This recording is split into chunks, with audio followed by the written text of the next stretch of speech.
Mic check, mic check. I'm assuming this thing is working okay. Are we in the building? Let me see here.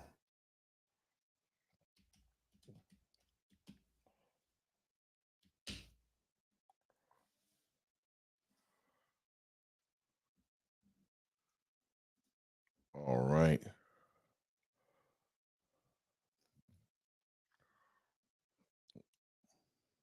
Ray, you in there?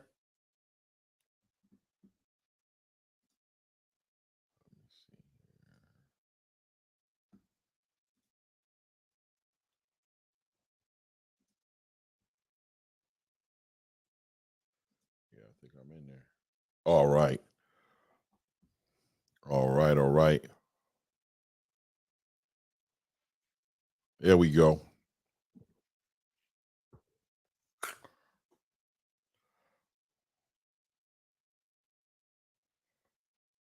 Not bad. Two.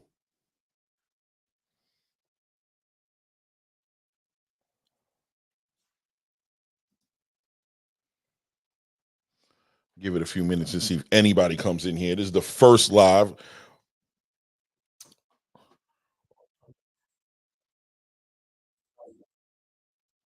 Oh, Boxing Ego, what up, though? What up with it? You still in here? All right, I'll catch you.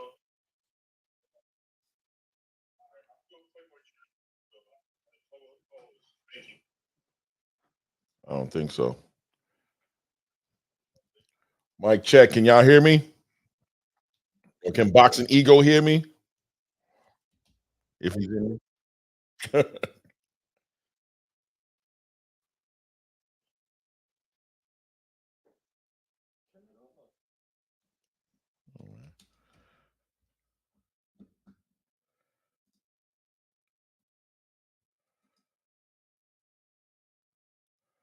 All right. Oh, you still on? I can't hear you. You can't hear me? No, you muted. I'm muted. I'm about to type it in. I'm not muted, but I'm about to put the link in.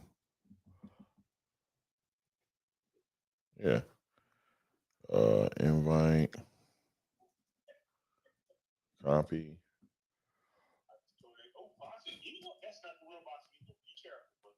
Oh, word? That don't look like him because his name is at Boxing Ego one word. I'm gonna go double check that. Okay. Invite.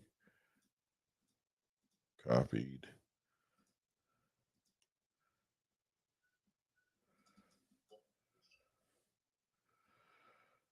Invite. Copy.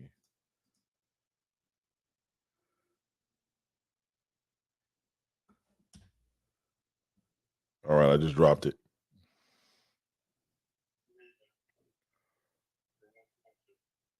Just dropped it. That's not the real Boxing Ego. I don't know. He said it's good. He hears me. I dropped the link. All right, there you go. Let me see how this works. Add the stage. All right. You hear me, Ray? Yes, sir. I hear you. I hear you loud and clear, brother. All right, all right. Well, welcome to Claymore Reign. It's ATP Combat Media. It's my first live show. You know, hoping to build. Got a couple of topics we're going to talk about today. I got my boy Ray Davis in here.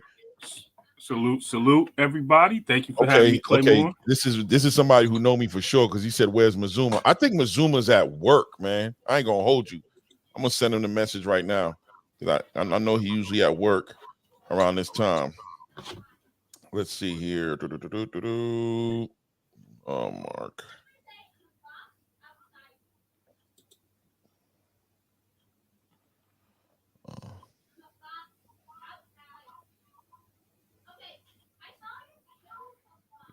Available. I know he usually don't come on till late, but yeah, Mazuma got me blocked. I used to work with him. Real talk. Oh, I remember you. I think you sent me a something on my Instagram about it.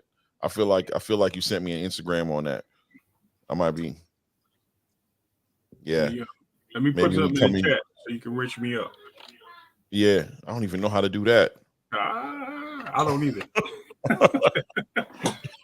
I don't even know how to do that, man. All right, But I definitely wanted to touch on some topics today. I definitely got a list of topics I want to talk about. I don't know where to start. I don't know what you know what I'm saying. I'm just gonna go in. We probably could start with the Errol Spence thing.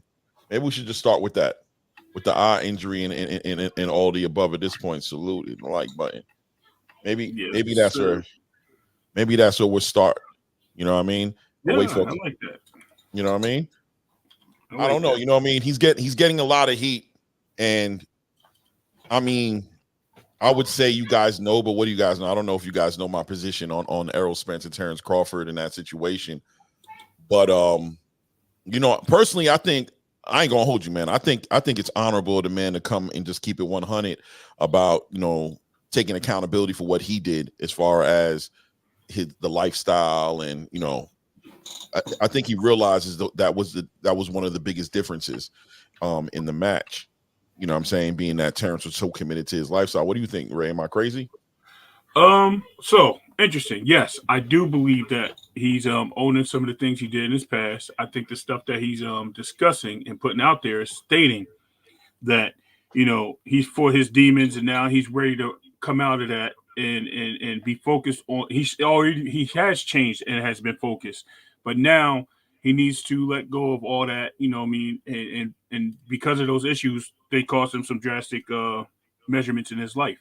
So I think he's ready to accept everything for what it is, go forward and go hard at Terrence.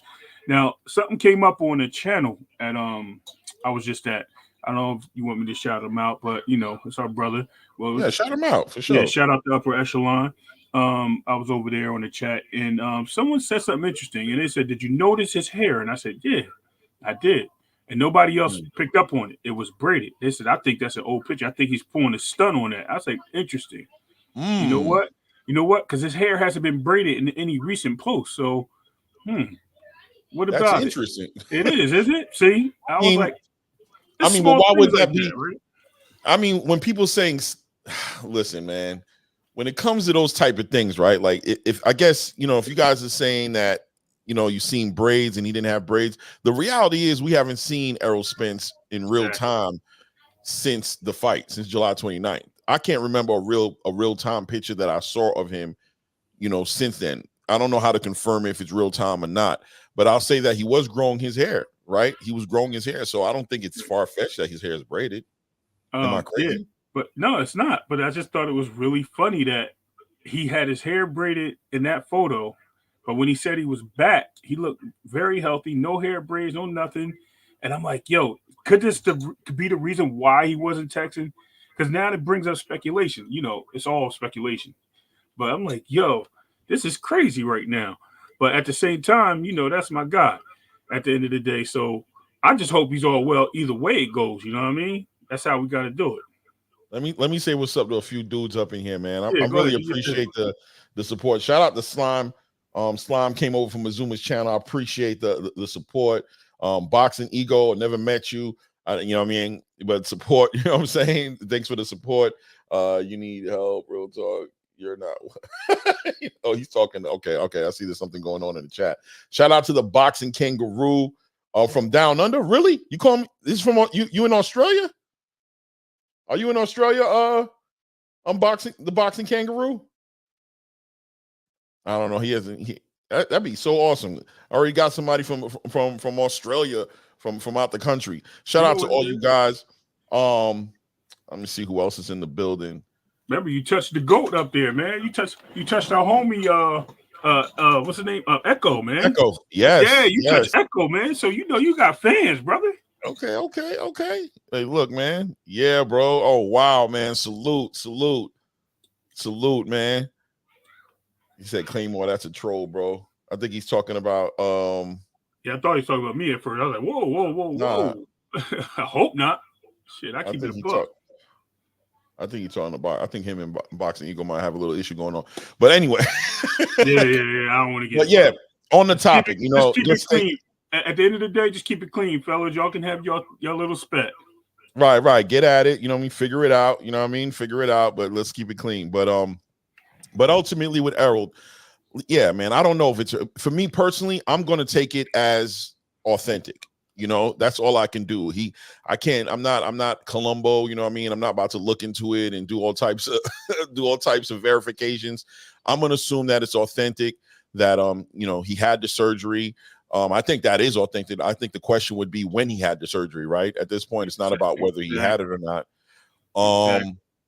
And you know, a lot of people right now are basically feeling like, some people feel like Errol's holding off the fight a little too long, that it's been way too long since they expected for this to happen already, you know, this month or last month even, and for it to be going in the direction it's going right now. Salute Andrew Charles, for it to be going into the direction that is going in right now. I guess the question is, does the fight even still need to happen anymore at this point? Like, I mean, so many people want to see Terrence Crawford fight right now, and he's not, because he's, you know, quote unquote, tied up in this rematch clause. I mean, what do you feel about that? I think I definitely think the fight should happen, and if it does happen, it'd be 54. That's it.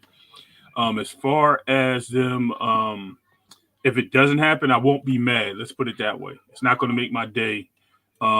Just at the moment, I think it's still two biggest names that came up from the welterweight division, and they want to see. I want to see Errol at his best, to see the competition, and see what Terrence really looks like.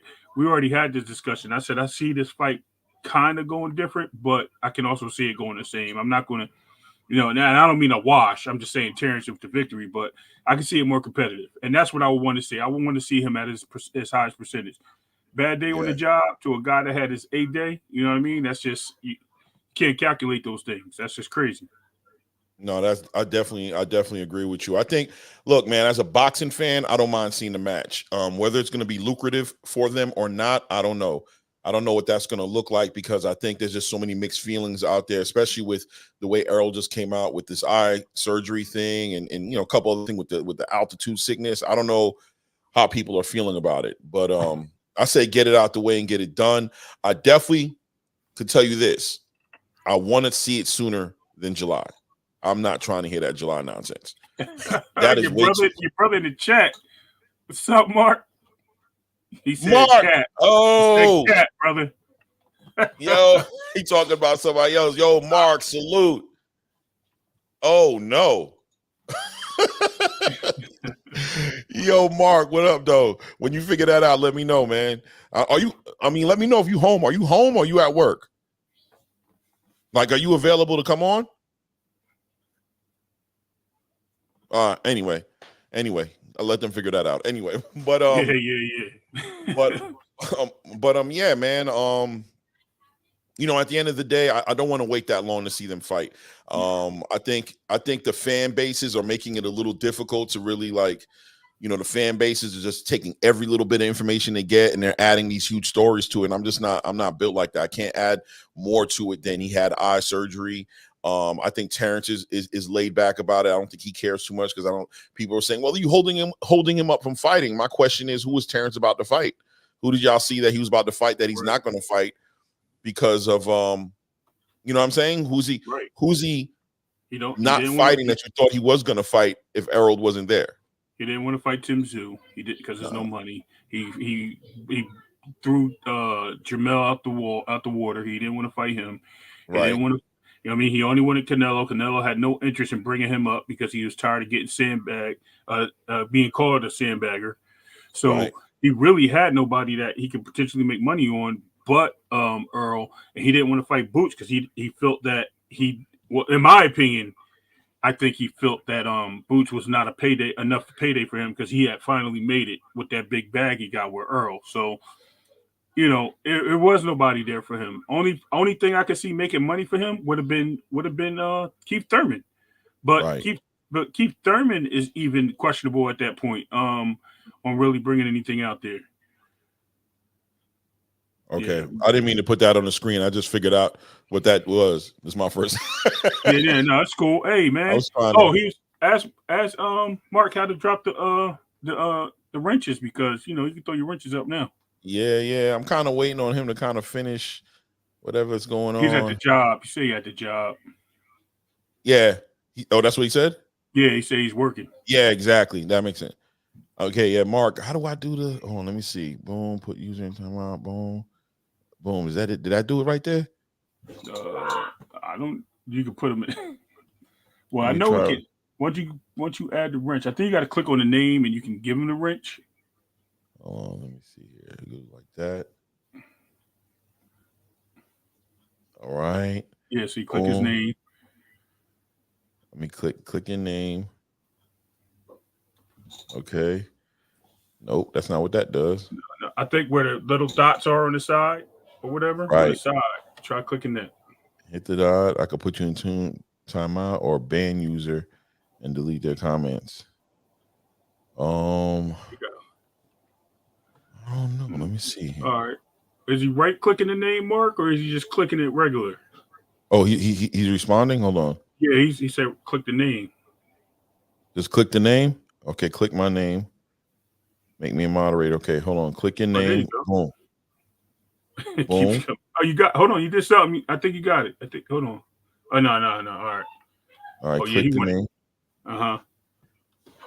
And make me a moderator.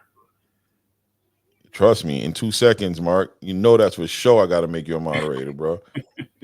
I just need to figure out how to do that. Do I do that through? Hold on, let me try this. Hold on, let me try something different right here.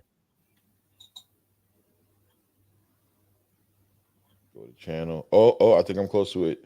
Go report, remove, put, hide, use as moderator. Bang. Boom. All right, I got to do it through YouTube. That's what it is, not through StreamYard. Okay. Managing moderator. Oh, I know he's gonna handle some business. Yeah. As soon as I put that on him, he's gonna Make sure handle you put some my business name right on now. there so he'll take me off. Yeah. I already know he's going to work. Go ahead, Mark. Do your thing, bro. I don't put you on. I already know. Let me see here. And then Ray. Boom. Add moderator. Manage. All right. Let me hit a slime too for sure. Say I'm gonna hit boxing kangaroo. Boom. All right, save. All right. I think I've done it. Yeah. It's got chipped up, man. Got some homework to do, and I needed the computer to do it. All right, we good. All right. So, that's pretty much it for the whole entire Errol Spence thing. I don't think it gets really that deep for me with him, man. You know what I mean? I don't want to. I'm just not one of those guys that's about to make a big story out of where there is no story. There's so much boxing going on today. I'm going to talk about what's actually going on. Those guys are figuring out whatever they're figuring out. I really have not too many thoughts to share on it. Do you have anything, Ray? Am I missing something that we should be talking about as far as Errol Spence? No. This is really nothing to talk about. I mean, right. We already know what's coming. When it happens, and that's really when we need to talk about it. Right. I need to see some training videos. I need to see him active in the gym, see a date get put out there, and then I'll be more interested in the topic. I'm going to tell you a topic that I really want to talk about, and this is surrounding Bill Haney, Bernard Hopkins, Ryan Garcia. It's including all of them, Floyd Mayweather to a degree. This whole entire situation has been panning out in the past few weeks with Ryan Garcia actually putting out that he wanted to fight Devin Haney. Putting Rolly to the side. Well, Rolly put him to the side. Let's be honest. Rolly's the one who said he didn't want the fight, right? And that he was interested in something else. And Floyd Mayweather linking up with Ryan Garcia, and all of a sudden, boom, Ryan Garcia is done with the Devin Haney fight. He wants to fight Rolly Romero now, and now, of course, Bill Haney and Bernard Hopkins are at odds, which that actually might be a separate conversation. But I'll emphasize more on the Ryan Garcia situation. My question is, and the way I'm feeling about it is who is this guy right now? Like, boxing wise, not controversy wise, not drama wise, not YouTube and pay-per-view sales wise. Has this guy been evolving as a boxer? He used to be in the conversation with the Four Kings. He used to be one of those guys. Is he even in that conversation anymore? No, because first of all, he is by marketability, but is he in that? No, I think Shakur took his spot before the loss with Tank. I think Shakur took his spot because a lot of people wanted to see Shakur, and they were talking about Shakur fighting Devin and Tank long ago, Abdul Wahid, a long time ago. So Ryan just was there because he was the face that people thought that he can, he could be. He was the Mexican American favorite, and people believed that, because he had a lot of knockouts and so many fights that he was that guy.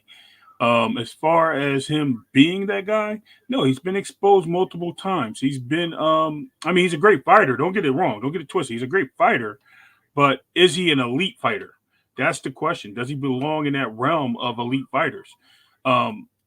Marketing, yes. And as far as Devin and the because the pay-per-view thing comes up all the time. I've been hearing the arguments the last couple of days everywhere. And let me really say this. Pay-per-view wise, he only did one pay-per-view. Okay, if I got a guy that did 2 or 3, he obviously sold, and I have a big promoter that's willing to put him on pay-per-view with my other guy. That means that, and make him the A side, that means he is the star.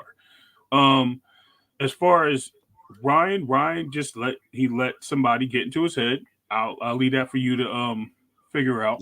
Yeah, we know what it is. Yeah, he let somebody get in his head, and he did this little pump fake.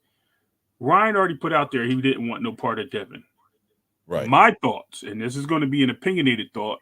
My thoughts is when Ryan decided that he wanted to put his name in the hat, it was to try to kill the noise going on with Devin and Tank that was going on for weeks prior after Devin won that fight. Right. Ryan just wanted some attention because where did he go after his win? There was a week prior to Devin. Where did Ryan go? His name went away. They didn't hear about nothing else, and that's what I think it came down to. Wow. Yeah. I think there's a lot of hype in the Ryan Garcia business. And for me personally, I'm gonna be honest with you guys, man. One thing you're gonna find about me is I'm definitely way more focused about the boxing than anything else. And I want to see more boxing.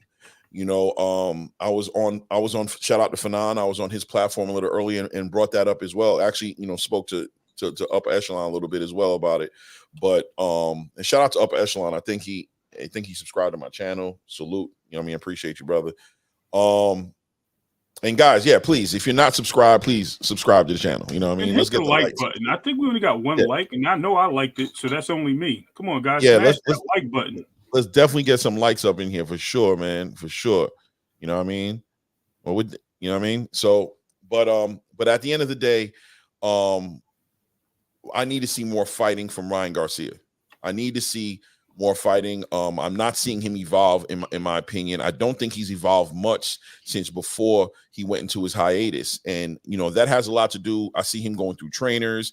He went from Ray Reynoso to Joe Guzman to now he's with Derek James. And then he's in the ring doing things that Derek James is not teaching him. I need him to really nail it down and become a student of this game and evolve, because I do believe that he's behind the ball a little bit on the evolution part of the conversation as far as him being a boxer. And I think that's just going to lead to him being exposed probably by somebody who's not even a top dude. Like if Rolly exposes him, Rolly's like an undercover, like not top dude, right? Like this dude has a WBA belt, but I think there's a pretty much broad consensus that he's not deserving of that belt, that Ismael Barroso beat him for the most part, and that he was given that belt through whatever politics. And that's another conversation we can get into as far as Tony Weeks is concerned. Oh, boy. But ultimately he's not that guy, right? Like he's really not that guy. So how many people is Ryan Garcia going to sit here fighting, up and coming contenders, that just left prospect status, or if he plans on challenging for a title? Like, what is this guy going to do with a SUBRIEL? What is he going to do with a Teofimo? What is he going to do with a Devin Haney? You know what I'm saying? What will he do with an Ismael Barroso? You know what I'm saying? Yeah. Am I crazy? That would be a good fight for him. Believe it or not, that's a great challenge. Especially Ismael, somebody. right? Yep, I think that's a great challenge. That'd be a great fight for him, a great test. Even fighting somebody, and I hate to say it, the former opponent of Devin Haney, fight Regis.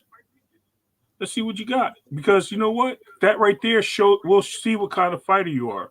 If you can put down Regis with that flash punch and not let him inside, because Regis is not going to be afraid to go in on Ryan because he doesn't have a jab, and Yeah. you know what I mean. So him letting Regis in, it's all over, man. It's body work all day, and Yes. it's crazy. So we see this. He doesn't even have to go upper tier. You know what I mean? Like it's just the fact that Ryan hasn't never showed me that he had the basic skills of boxing: Right. flat-footed, chin in the air, no jab.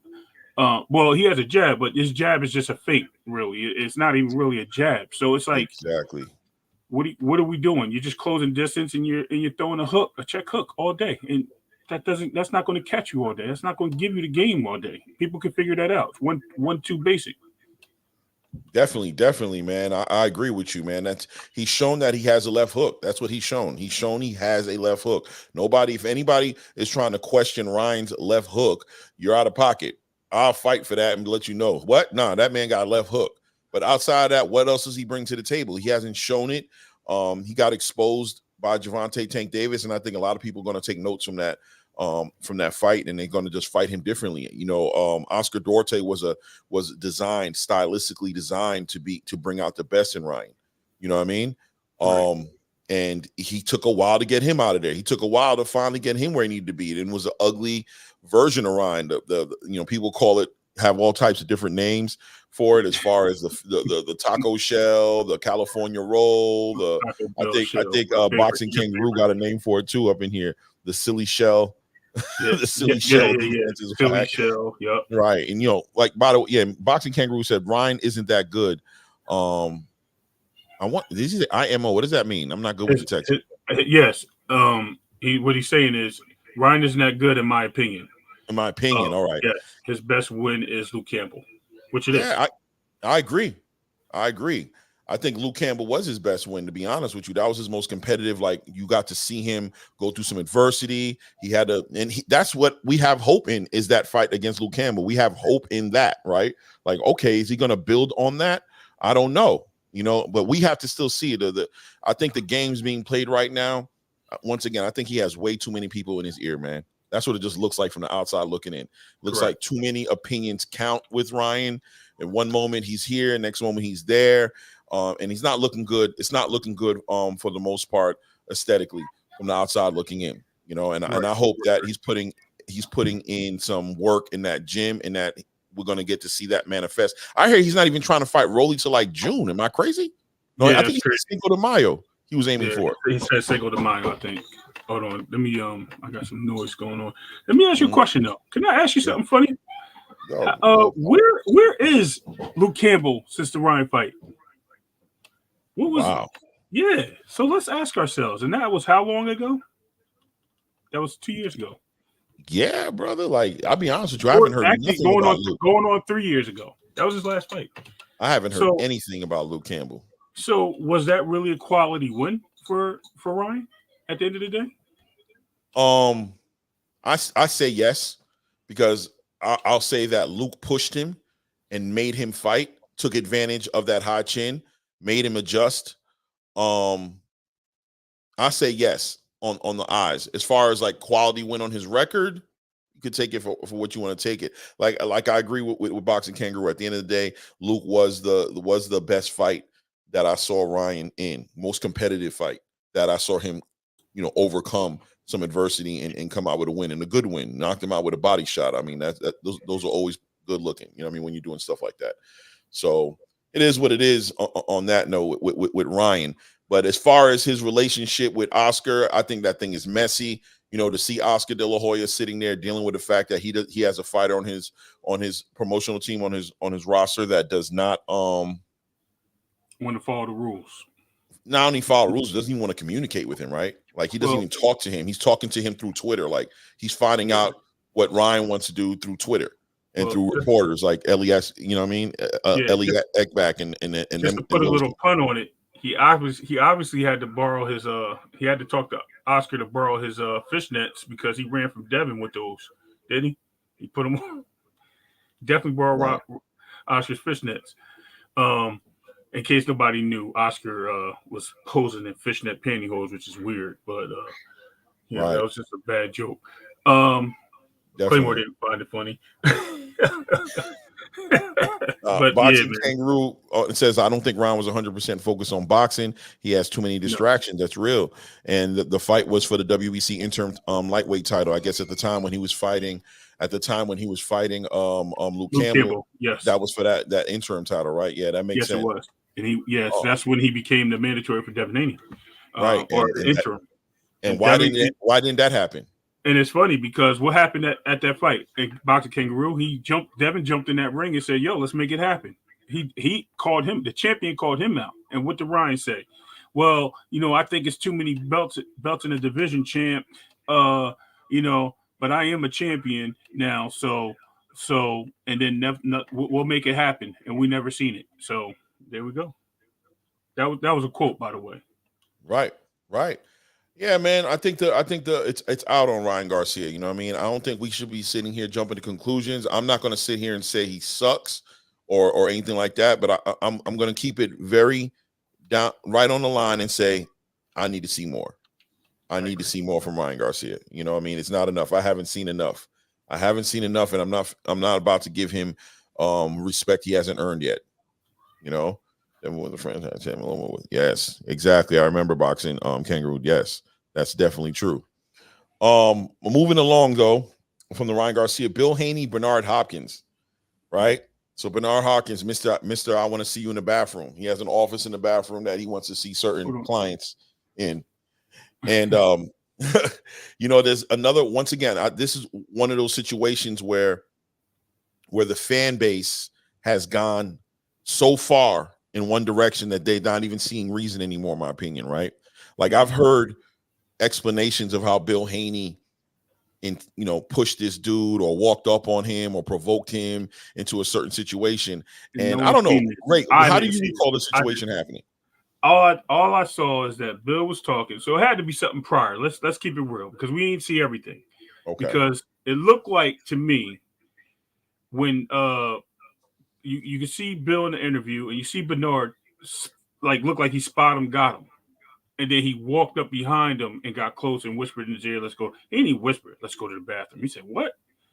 You know what I mean? What? Man, right. we stand on what we stand on. We can talk right here. We grown men. So basically he was being an adult in that situation to me because he's like, what do we need to talk about? We grown men. And I don't think people realize, and I think you agree with me on this, that Bill's from them streets. The man's been shot. The man has been he's been incarcerated himself. And this is not to glorify, but he's been in those streets. So he has ties. I don't know how many ties my man Bernard has because he did go to jail for strong arming people and things like that. But I don't care about your boxing skills and your fighting skills when it comes to somebody that has a street mentality, man. That changes that evens the odds, if not takes odds away from you, because if you can only do one thing, and this man coming out here in his hometown and you do this, man, let me tell you something. It wasn't going to be pretty for Bernard. I don't care how you look at it, how you try to sit on it. It wasn't going to be pretty for him. Yeah, listen, man. I think at the end of the day, the boxing credentials go out the window when it comes into those type of confrontations. You know what I mean? I think Bernard is a professional owner of a co-owner of one of the biggest promotional companies in the world right now. I think the whole idea of even being on a camera challenging somebody to come to a bathroom with him, no matter what the conversation was prior to that whole situation, it's unfathomable to think that somebody at that level would jump into a space of somebody has everything to lose, who has nothing to lose. Who has nothing to lose, right? And that's the whole point behind it. You're in your own event. This is your event. Your fighters on there performing. You're trying to promote, and you find an opportunity to get into some altercation, and you're the one instigating it. I just think it shocked me that Bernard Hopkins, at this point of his age, in his career, with everything he's accomplished and with everything he has on the line with Golden Boy Promotion, that he felt comfortable doing that. And once again, I'm gonna tell you what I attribute it to. I attribute it to his need to be on the camera. I think he has an issue with it. Like I honestly believe the camera in Bill Haney's face attracted him, and he wanted to be in the camera. You know, he said, I don't want to do it on the internet. Well, brother, you did it right on the internet. You know what I'm saying? You don't want to do it on the internet. You did it right on the internet. You told him you wanted to go meet him in the bathroom. You did this whole entire thing. The whole thing you did, everything was on the internet. So I'm not buying none of that. I'm not hearing none of that. I'm not buying none of that. I think Golden, even I'd have to imagine even Oscar De La Hoya had to hold issue with that, seeing that. I wouldn't be shocked if there was some sort of conversation later, like, what are we doing out here? You know, and we can rewind the tape back to when he had Arnold Barbosa on a video, you know, this is the same day that Ryan Garcia put the whole entire company on blast for not promoting him correctly. And he called Arnold Barbosa, who is a #1 ranked fighter under the WBO standings. He's the one who rightfully has a right to fight Teofimo. And he called him a prospect. He said, this is one of our prospects. Now, I can't imagine you did that with any type of seriousness, as far as, when I mean seriousness, is I can't imagine he would do something like that and know what he was talking about. But it just shows like you're not focused on your fighters. You don't know what's going on inside your own company. You don't know what these fighters have accomplished, but you have time to, you know, call out Bill Haney on camera to go to the bathroom and do something ignorant like that. You're not focused on the right things. And it just makes me have questions about the hierarchy over there at Golden Boy. Shout out to Oscar De La Hoya. I'll be honest with you, the past couple of weeks, I've been kind of, you know, I've been content and pleased with the way he's been carrying himself and dealing with this whole situation, even with the whole Floyd and the Ryan Garcia situation, just being real mature about it and accepting what he can do and not trying to focus on the things he can't do. I think that's the best way to approach it. But I think Bernard really just embarrassed himself with that situation. Let me see. Hold on. Boxing Kangaroo might be because you out in Australia. You know, you might get that before us. No, I'm just messing with you. I know it was. I just wanted to bring up the topic to Claymore. Appreciate it though. Okay, what was it? What happened? The Boxing Kangaroo. Well, the news broke yesterday. You know, with the football game and everything going on, it was and all the talks about Errol having his eye surgery. It kind of got overshadowed in a way in Neri, in Japan. I don't know if you heard about that. No, what happened? There was an earthquake? No. Inoue fighting Neri in Japan. Oh, okay. No, I didn't know. What's going on with Inoue? I missed that for sure. Yeah. So it's supposed to be a fight happening in Japan. We'll see how that goes. To me, all these Japanese fights, this is why I can't put him as fighter of the year or the fight of the year, because all these fights happen there. No fight happens anywhere else. Right. And that's a problem for me, brother. Like, I'm like, man, this guy don't fight nowhere but there. And what big fights in what's that weight class? If it's 122, he's right? He's at 122. Neri's a good fighter. I think, did Neri come up? Or is he always? I mean, what is he coming over here to fight for? Who's he fighting over here? Well, first of all, we had two champions he could have fought here at one point, and that was in 118 and Paul Butler was Australian. Am I not mistaken? Yes, I think he was Australian. So he could have fought there in Aussie. He just refuses to fight because he loses privileges and he loses money when he fights out of Japan. I don't know if you knew that. So Bob Arum, Bob Arum owns his out of Japan rights. So whenever he leaves Japan, Bob Arum owns this guy. So he's going to lose money. Bob Arum's only getting a little. He's British. Thank you, Boxing Kangaroo. Appreciate that. When he leaves Japan, he loses revenue. And that's why he fights there. But we also know the rules are different in Japan, and not all those rules are to me, sustainable around the world because there's different sanctions. Now, to me, I think there should still be sanctions based on the belt systems alone, because like the hand wraps and all that stuff this guy's doing over there, is it fair to other boxers that don't perform these same things? You know, because I mean, the punches are harder, definitely, but yeah, I think I want to see him somewhere else because everybody else is draining to go over there. Who is he bringing somewhere else? I mean, where is he going where he's drained and he has to be on somebody else's schedule? It's a big deal, man. Hey, Boxing Kangaroo, how you doing today, man? Salute. How are you? Can you hear me? All right. I Yes, hear sir. you. You're a Absolutely. little muffled. How you going? You're a little muffled, brother. Oh, hang on. I can hear you. Yeah, I hear you, but you're a little muffled. What time is it in Australia? It's 8:10 a.m. Wow. Oh, that's why it was yesterday. Wednesday morning. Wednesday morning. Yeah. We just got that news, so I mean, it just popped up on Twitter. I was going through Twitter and found it. Yeah, that's Man, look, that's a good fight. I don't want to. It is. It's. Oh, look, I think it's a bit too late.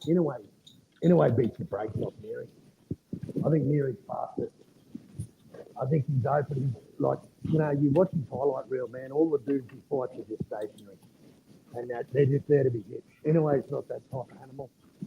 And I think I don't want to stick up for Inoue, but the dude makes so much money in Japan that these little dudes, man, they just don't command the big money. Whereas when they fight in Japan, they get life-changing money over there, man. Like Stephen Fulton would never make the millions he made fighting Fulton in America. He just wouldn't make that type of money. Okay. Interesting.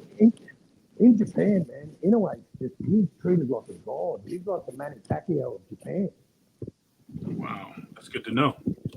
No, definitely. Listen, I definitely understand why he would fight. That's why I was saying, like, if the money's in Japan, off the eye test, me personally, I am impressed with Inoue. I think he's a great fighter, man. I love the way he boxes.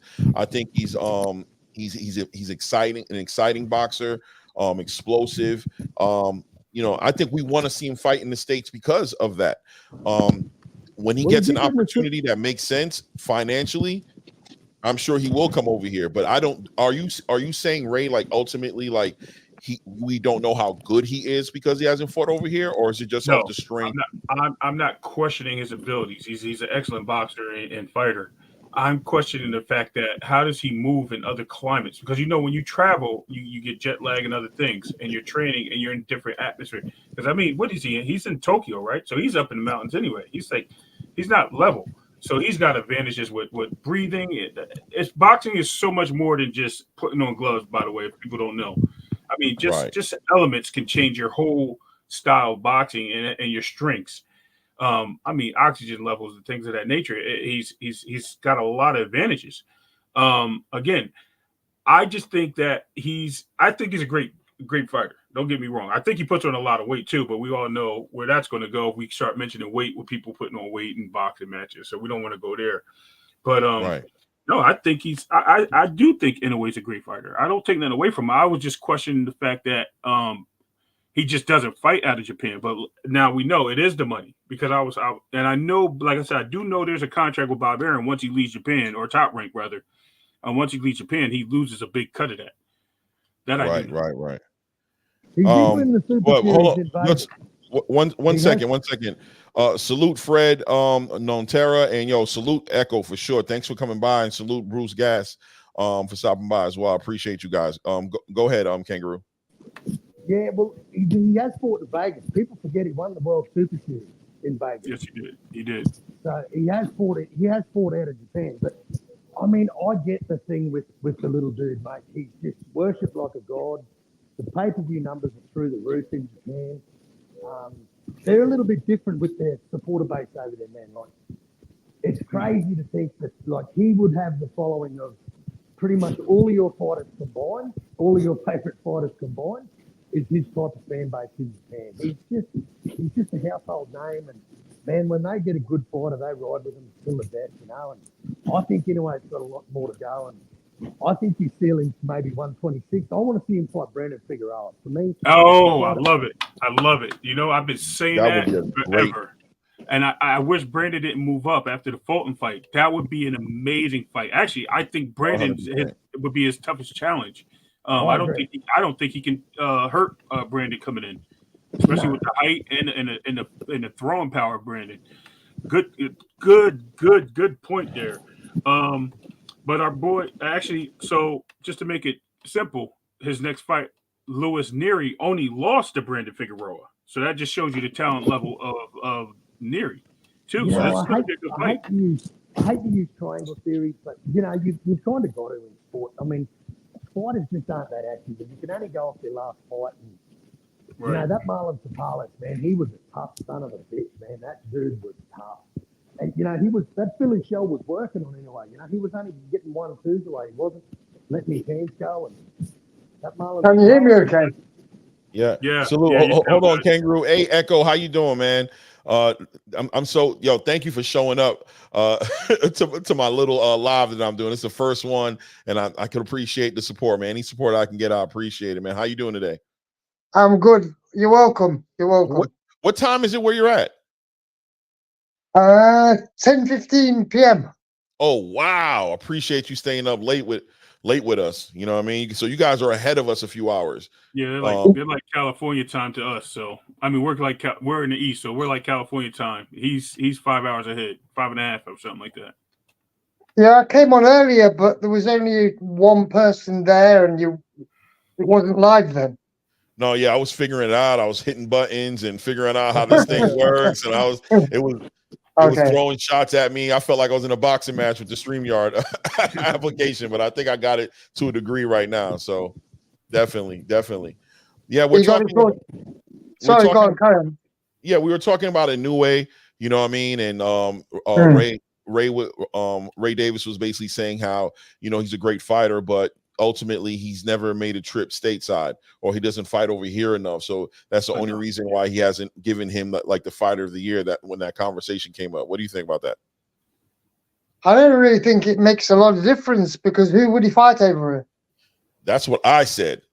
I said the same thing. Like, who's he going to fight over here? Like, I think if there are fights to be made over here, like with Brandon, like you said, fine. But until then, the eye test just says it all for me. I know that man has talent, and that man is a great fighter, and he's active. He's everything that you want in a boxer. So why not give him the respect he deserves right now? Why does he need to come fight in the States to get that? I mean, to be honest, that when it came to fighter of the year, it was between him and Crawford only. But exactly. It all depends on how you view things. Is what your you know,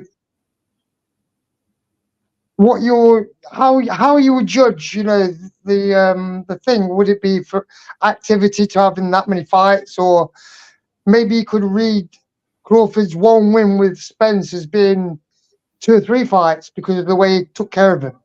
So I think it depends on how you look at it. Yeah, and the competition probably a little bit. At the end of the day, the significance of the competition, like Errol was a tall order. You know what I mean? He was in the pound for pound conversation, still is, in my opinion, in that conversation. He's not the top pound for pound, but I think he's on that list in the top 10. And I think the victory was greater. The way he dominated him, I think it impacted the whole entire boxing world as well, a little bit more than what Inoue did. When that fight came, it was like, oh my God. I think everybody was shocked. When you think about how many stories came out as far as Errol Spence being weight drained, you know what I'm saying, having all types of issues, Terrence Crawford cheating, glove gate, his gloves were altered, he's on snack, he's on you know what I'm saying, he's on performance enhancing drugs. And I think all that came out for one reason, and one reason specifically. It was unbelievable what he did. It was that unbelievable to where it had to be outside forces involved in what happened in that ring. You know? Yeah, they just couldn't believe he was going to beat him so easily, really, basically. That, and also, I mean, they were bringing up everything from another glove gate, you know, with the gloves and all sorts of things. I mean, drugs, everything. Everything. You name it, it was mentioned. Yeah, he waited him out on purpose. He made him wait for so long, and he got ring rust, and he knew he was doing that. It was all chess, not checkers. It was just like, okay, this is getting kind of crazy. He took Earl up to the ring with a wheelchair, all that stuff, man. He put some order. Somebody hit Errol with a bat in the back. Nobody knows. Errol just not going to tell nobody he was attacked in the dressing room. But Bernard Hopkins attacked him in the bathroom. That's what happened. I mean, it got so crazy. It became so insane, you know. So I just think that's what it is. But you know, Inoue definitely gets the respect. Let me ask you guys a question. Okay. Did you guys catch the Virgil Ortiz fight this weekend? Yes, I did. Yeah. All right. Yeah. Now, there's 2 parts to this conversation, right? Because there's an obvious one, which is Tony Weeks, because I think that stoppage was a little early, in my opinion. But the other conversation, which I think is the bigger conversation, is Virgil called out Tszyu at the end of that fight. He said he wanted to fight Tim Tszyu. Tim Tszyu, you know, gladly accepted the challenge. Did he do enough? I can't. You got a question here. Go ahead, say it, because you're coming in faint a little bit. Go ahead. I was just saying, where's that Tim Tszyu guy from? I've heard his name before. I'm about to say he's right around the corner from you. He lives up the street from you. Is he in He's in Melbourne, isn't he? Sydney. He's From Russia. Is he from Russia or something like that? Where's he from again? I can't remember. No, He's from Russia, man. I'm sure he's from Russia. But I think it's a good conversation to bring up, especially with Boxing Kangaroo in the room. Did you guys see enough from Tim Tszyu to warrant or believe that he's ready to challenge? I mean, not Tim Tszyu, excuse me, Virgil Ortiz, to think that he's ready to challenge Tim Tszyu for a title shot? Right, can I chip in on this one, because these two are my favorite. These two are my favorite fighters, right? First and foremost, like this. I love the sport. The sport takes precedence over any fighter that I may follow. And yeah, I may be a bit biased to Tim because I'm Australian, but I just see Tim, how active he was in 2023, man. He stopped Harrison, he stopped Carlos Acampa, and he beat the absolute dog shit out of Brian Mendoza all in 1 year. And I see activity as the biggest thing in the sport today. What's lacking is activity. And I just don't think Virgil's ready right now. I don't think I've seen enough from Virgil, man. He needs rounds. And you know what? He's gonna get taken into deep water if he fights Tim. I don't know if he's ready for that deep water. Right. I'm beyond. Well, go ahead. What were you gonna say, Echo? Well, you just basically said no, right? Like, no, he's not. No, I think he should fight Brian Mendoza next. Me too. Okay. To prove that because Tim Tszyu took care of Brian Mendoza quite well, and I think if he can do the same or do it quicker, then I think that would be a great fight. That would be. Right. Yeah, I agree. I think not to use the triangle theory, but you know that's all we got nowadays because these dudes just aren't active enough. And I think he needs one or two more fights. I mean, the guy fought at a catch weight at 156. Let's remember he didn't train himself right down to 154. That fight was at a catch weight, and he fought for 2 minutes and 20 seconds. Right. In one round. That's all we got to see. And you know what? One thing, I don't want to stick up for Tony Weeks, but I mean, I don't think that Frederick Lawson guy, I don't think he had any business being in that ring with Virgil, man. He needed clearance before the fight. He had 2 aneurysms. Mate, I've had friends die from aneurysms. So I don't know what to do. I don't think the dude has any place in boxing, man. If he's got aneurysms, man, like those things can pop any moment and you're dead. You're a vegetable. I agree. But he shouldn't have been in the ring, but who's accountable watch is that happening under at this point? Is that a golden boy thing? Is that the sanctioning bodies? Is that it's the doctor? It's the doctor at the end of the day, because the doctor's got to give him clearance. Yeah. So it's got to be a doctor that's approved under the sanctioning body, whatever sanctioning body it was. Was it the WBA that sanctioned that? That was the WB. Who's the was it IBF? He had the red belt, didn't he? Who you talking about? Right? Virgil came in with the he won an interim or some type of upper. Who was the sanctioning body? Upper might know. Yeah, Upper might know. Yeah, you talking about before he had his issue? You talking about at 147? No. Right now, I thought he came in and they rewarded him. It might have been he didn't get nothing. Okay, so I'm crazy. Yeah, I just seen him. That might have been his belt from 147. Then I thought, okay, right. So I know he fights for the WBO. That's usually where he was fighting at when he was in 147. So I would imagine it's the same, probably WBO. Yeah, Upper says I don't think Virgil's ready yet. He needs the rounds 100%. Yes, absolutely. Yeah, of course. He needs the rounds. B. He didn't make 154, and I want to see him make 154. You know, I want to see him fight at 154. I know people are going to say it's just 2 pounds. Well, back at you. It's just 2 pounds. Why do you fight at 156? You know what I'm saying? At the end of the day, fight at 154. I want to see more rounds. And I just want to make sure that, ring rust isn't an issue, and I want to make sure he's healthy. I want to know that he can make it to 154 and be competitive. I don't see him going to fight Tim Tszyu right now. Bud Jablonski says Danny Garcia with the eyes. He's at 160 now. He's not coming back down. That guy can't make 154. Yeah, Well, he's at 160 because he was supposed to fight Erislandy Lara, and that fight never happened. right. Exactly. I was going to actually about to bring that up and say, why didn't that fight happen? Is it because he couldn't make the weight? I got no idea what it was. Because I believe he was a small 154 pounder. When I seen him at 154, I didn't feel like he was that big. No, I don't think he is. Look, I think Brian Mendoza is the guy that is to test at 164. I think his knockout of Fundora was beautiful and great. Yeah. I think he's the go-to man at 154 to see if you're worth your salt in that division. That'll be the test, I think. He's not beating man. Brian. Geez, I can't. You just Fundora. Heck, no, he's not beating him. You saying Virgil's not beating him? Virgil's not beating Fundora. No way. Yeah, he does offer some. He's tall. He's got that reach, and he hasn't have enough rounds in for somebody like Fundora. No way. He needs to get his feet wet and be able to move in the ring. We haven't seen him do anything. He may have trouble with Mendoza as well. To be honest, yes, I think so. Yeah. Mendoza's very active. He might not even beat him. That's a fact, Echo. That's a fact. We need to see more. I think at the end of the day, we definitely need to see more from Virgil Ortiz. Him calling out Tszyu gives me the feeling like there's pressure, or he's putting pressure on himself to become a champion quicker than he's supposed to. I don't know, because I don't think he believes he's ready for from Tszyu. I don't believe it. I just don't believe it. I think. Can we see him calling out? See if we can get Harrison back in the ring. Harrison's been having his ups and downs, right? That'd be a good test for him.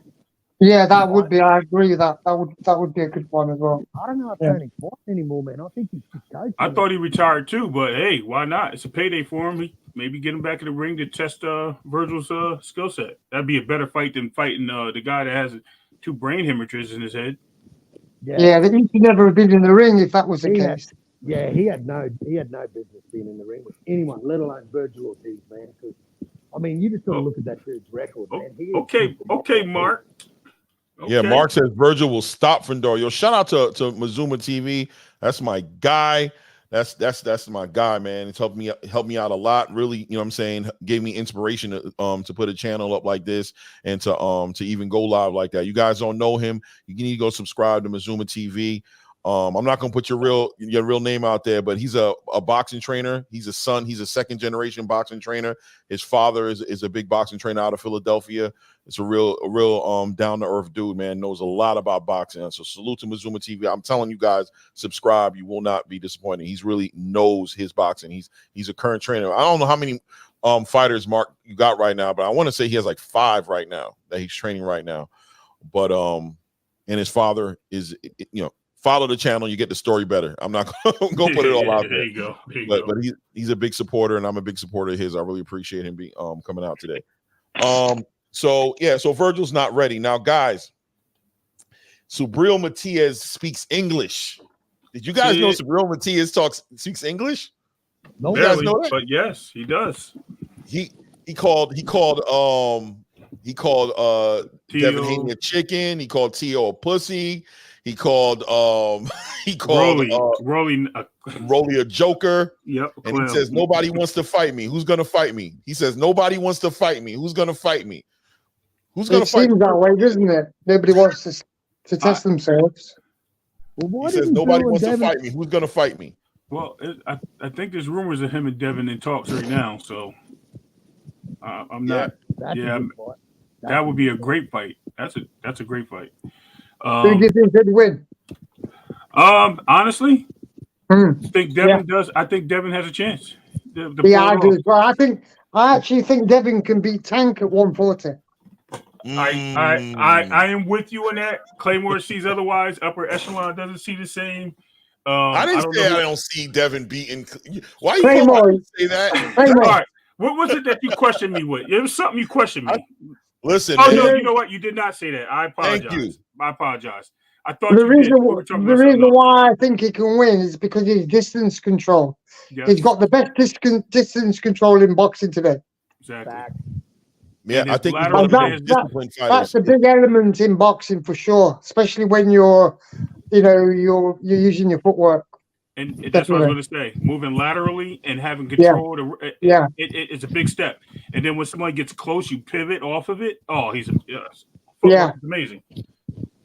Yeah, I can see him win that fight. Maybe not, like 10-2 like he did with Prograde, but maybe 7-5 or 8-4 for He sure. won that fight 12 zip. He Yeah, won it's that 12-0. fight 12 zip. That's the first time in history it's ever been done. Yeah. Well, listen. I want to see more from Devin still, but not in not the way I want to see it in Ryan Garcia. I want to see him just get into his strength. I want to see him settle into that 140 weight class division. I want to see if that power shows up any better than it did against Regis Prograis. I really want to see if that It will. That's what I believe. It will go up. It will go up. That's will, the right? thing that surprised, Yeah. that surprised me the most in that fight. Devin's pop, mate. And Yeah, also his punch resistance will go up as well. Yes. Yep. Exactly. So that's what I want to see from Devin. That's why do we want to see that from Devin? Do we want to see that from Devin before he fights SUBRIEL, or should he just go into SUBRIEL? Yeah, just go in there and fight. He can I go think in he's there. ready for that. You know He's ready what? for that already. Yeah. Okay. I mean, I'll he has tell to you fight. He has. Go ahead. Oh, who's got the better resume? Who's got the better resume today? I think Devin's he's building one of the best resumes Yes. of today's fighters, man. And that's why the Ryan Garcia fight didn't make sense to me. I get it, the money, but I don't follow the money part of boxing, mate. The money side. He would beat Ryan Garcia easily. Oh, he beat the dog. We all agree on that. I'm pretty sure. I just thought a Matias, a Teofimo, like start unifying, start unifying 140, man. Because that's what I thought Devin was, mate. Devin's building himself a resume, but is he trying to build a fan base? Is his pay-per-views not doing well? Like, is that the reason why he wants the Ryan fight? Does he want more exposure? I think he just wanted to take any. I think Sandor Martin, what he showed and displayed in his last fight and with Teofimo, he's very quietly dangerous. And I think with that, is that a fight he wants to put on his resume and not make money from it and can get taken out. I mean, that's where it comes down to. I think he beats Sandor Martin because I think Sandor Martin's style is very unique to Devin's. It's like basically because he's southpaw and it's like fighting in the mirror. Only difference is Sandor doesn't have the ability to move laterally as well as Devin. He does go off the back foot well, but he doesn't move laterally. So that right there will be the difference in that fight. And I think he can separate himself from Teo not once but twice because he already separated himself with Kambosos. So I think that Sandor Martin will separate him even more. So I would like to see that fight and then see where we go from there. I agree with you, by the way, Ray. And that's what I was saying as far as him going, rather than going directly to SUBRIEL right now, I think just go ahead and fight your mandatory. There's no pressure. I think you just get stronger and you just get better from fighting a Sandor Martin. I don't think you get hurt from that. I mean, you got to be on your game. Sandor Martin's a great boxer. But, I want to see that strength kick in. I want to see him settle into that weight division before he fights with SUBRIEL Matias. But I do believe he beats SUBRIEL. I'm not going to lie to you. I think he just is a disciplined fighter, and I don't think SUBRIEL will be able to bait him into anything dangerous. I just don't yeah. Well, I think SUBRIEL I agree with that as well. What was that? SUBRIEL's biggest problem is his defense. I mean, he's so open, and Ergashev was absolutely piecing him up. And then all of a sudden, SUBRIEL just flicked the switch, man, and this dude just punched himself out of the fight. Well, that's Can because he do that against Devin? I don't think so. I think so this is the problem. So what Devin has is what everyone says he has. He has power that people don't believe in, that jab, and that when the jab stings, it keeps you away. And did Errol have the power to keep SUBRIEL off him? No. That's why he walked into there after he started getting tagged a few times. He started walking in there and he just took him out. And that's what happens. Now, is he daring to be great, as they say in boxing today, to go in there and take it from Devin? That's the question. Right. The thing is, though, with a jab, you don't even need a lot of power Because if I put my arm out in a straight line and you walk onto it, Right. or you run onto it, it's going to hurt. Regardless whether it's, if I just stick my arm out like that and you run onto it, it could knock you out still. Right. Yeah. So, I mean, a lot of counter punching is really not just about, you know, your power. It's about the person moving onto it. Look at Pacquiao when he got hit by Marquez. Yes. Wow, that's a great example. Great Echo. point. And look at Sugar Ray Leonard when he dropped Wilfred Benitez with a jab as well. Yes, you Yes, yes, he did. Yeah, the jab is, you know, Lennox Lewis was yesterday was being interviewed and he spoke about how the jab is like the missing thing in boxing today. Like people just aren't jabbing the way the jab just not getting the respect it deserves. And I think Devin respects that jab, man. I think he's been taught to respect He's got that the best jab in boxing, I think. He uses it like, listen, you're gonna have to, before you beat me, you're gonna have to figure out how to get through this, because this is gonna be here every fight. Well, there used to be an old-time fighter called Jim Driscoll, and they reckon he used to have the best straight lead, you know, with the leading hand. And he used to throw that, but he used to throw it vertical fist. So it wasn't horizontal, it was vertical like that. Okay.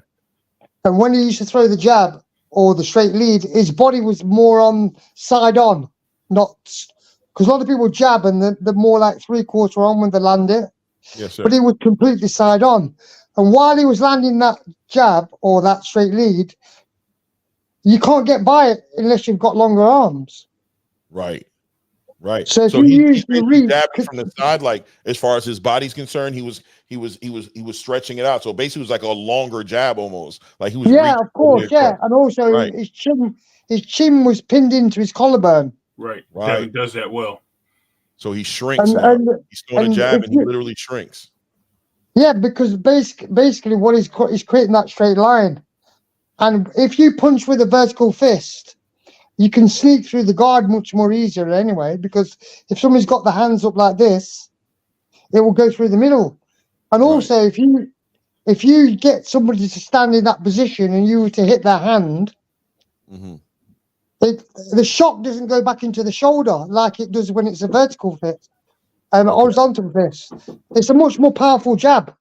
Right. You the old lock in timers better. used to do this. Right. They call it the power line. Yeah, because you basically lock up. You throw that jab, and the way your body is, it turns into a lock. Like everything just supports each other. It's not just coming from the shoulder. It's like this. It like locked perfectly. Yeah. It's stiffer. And then you can pin your chin into your collarbone. So basically, you like that.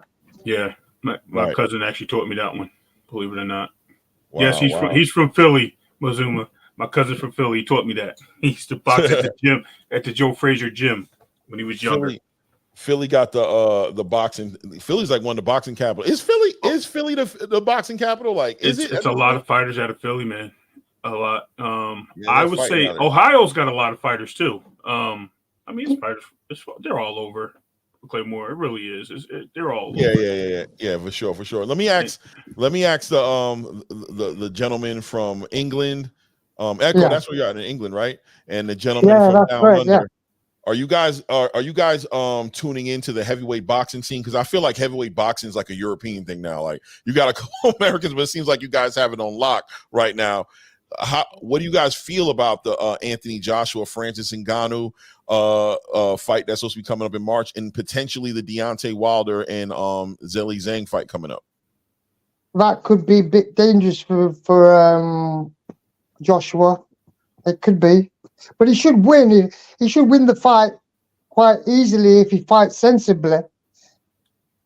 But I could see him getting knocked over for sure. I mean, I think. Look, go ahead, Kangaroo. I just think Anthony Joshua is a far well-rounded, better boxer than Francis Ngannou at this stage. Francis Ngannou is tough. You're not going to knock him out. He showed he's got skills. He switched it against Tyson Fury. But I just see Anthony Joshua being a far better boxer and boxing smart and not going the distance. I think it'll be a unanimous decision, but I think he beats Francis Ngannou quite easily. Wow. He should win. He should win. Right. But I could see Ngannou going there with more confidence now and being a bit more aggressive than he was against Fury. I can see that being more of a different fight for sure. And I think you he'll said he's he'll a better throw more. boxer, right? Like Joshua's a better boxer. I agree with you, but I think he's Fury going to was a throw way more. better boxer. He's going to throw more hooks. He's going to throw more hooks in Joshua? the fight. This is where Joshua, you think? No, what's his name? Ngannou? Ngannou.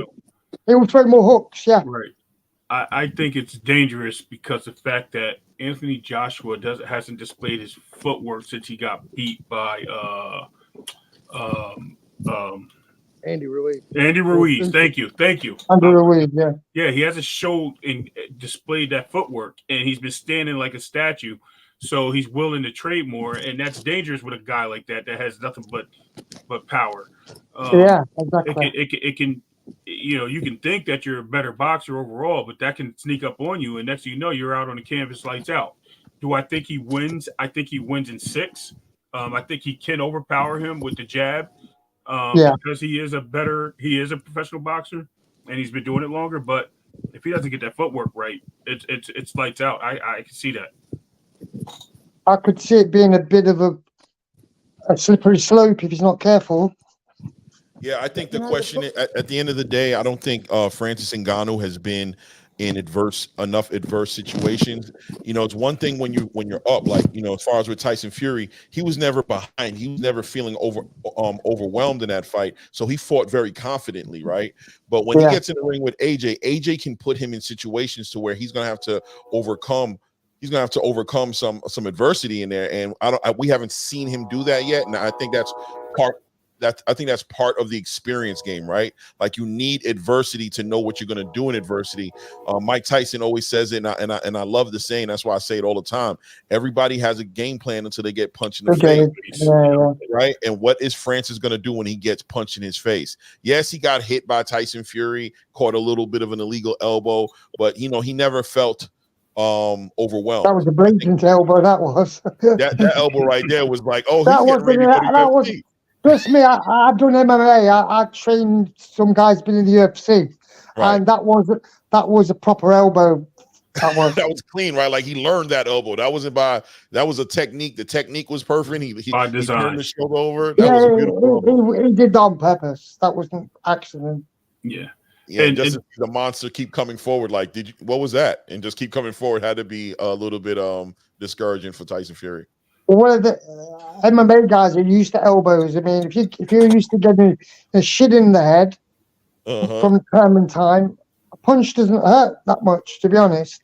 But in boxing, it's more headshots, so it's a bit more different. Because if you do MMA, you're getting kicked in the legs, you're getting kneed in the body, you're getting kneed in the thighs, you're getting takedowns. It's not as traumatic to the head as in boxing. Right. That makes sense. But if you get a shin in the head, I think you'd rather get a punch in the face than my shin in your head, for sure. Right. And under the Zilli, because it hurts more. Trust me, it hurts more. The Zilli Zhang Wilder fight, man. I don't know, man. I think Wilder's cooked. I think stick a fork in him, he's done. Who's that, Wilder? Yeah, he looked terrible against Joseph Parker. Yeah, he did. Yeah, terrible. Right. I was rewatching that the other day. I watched it again. Man, I had a parlay in there, and he fucked up my parlay, man.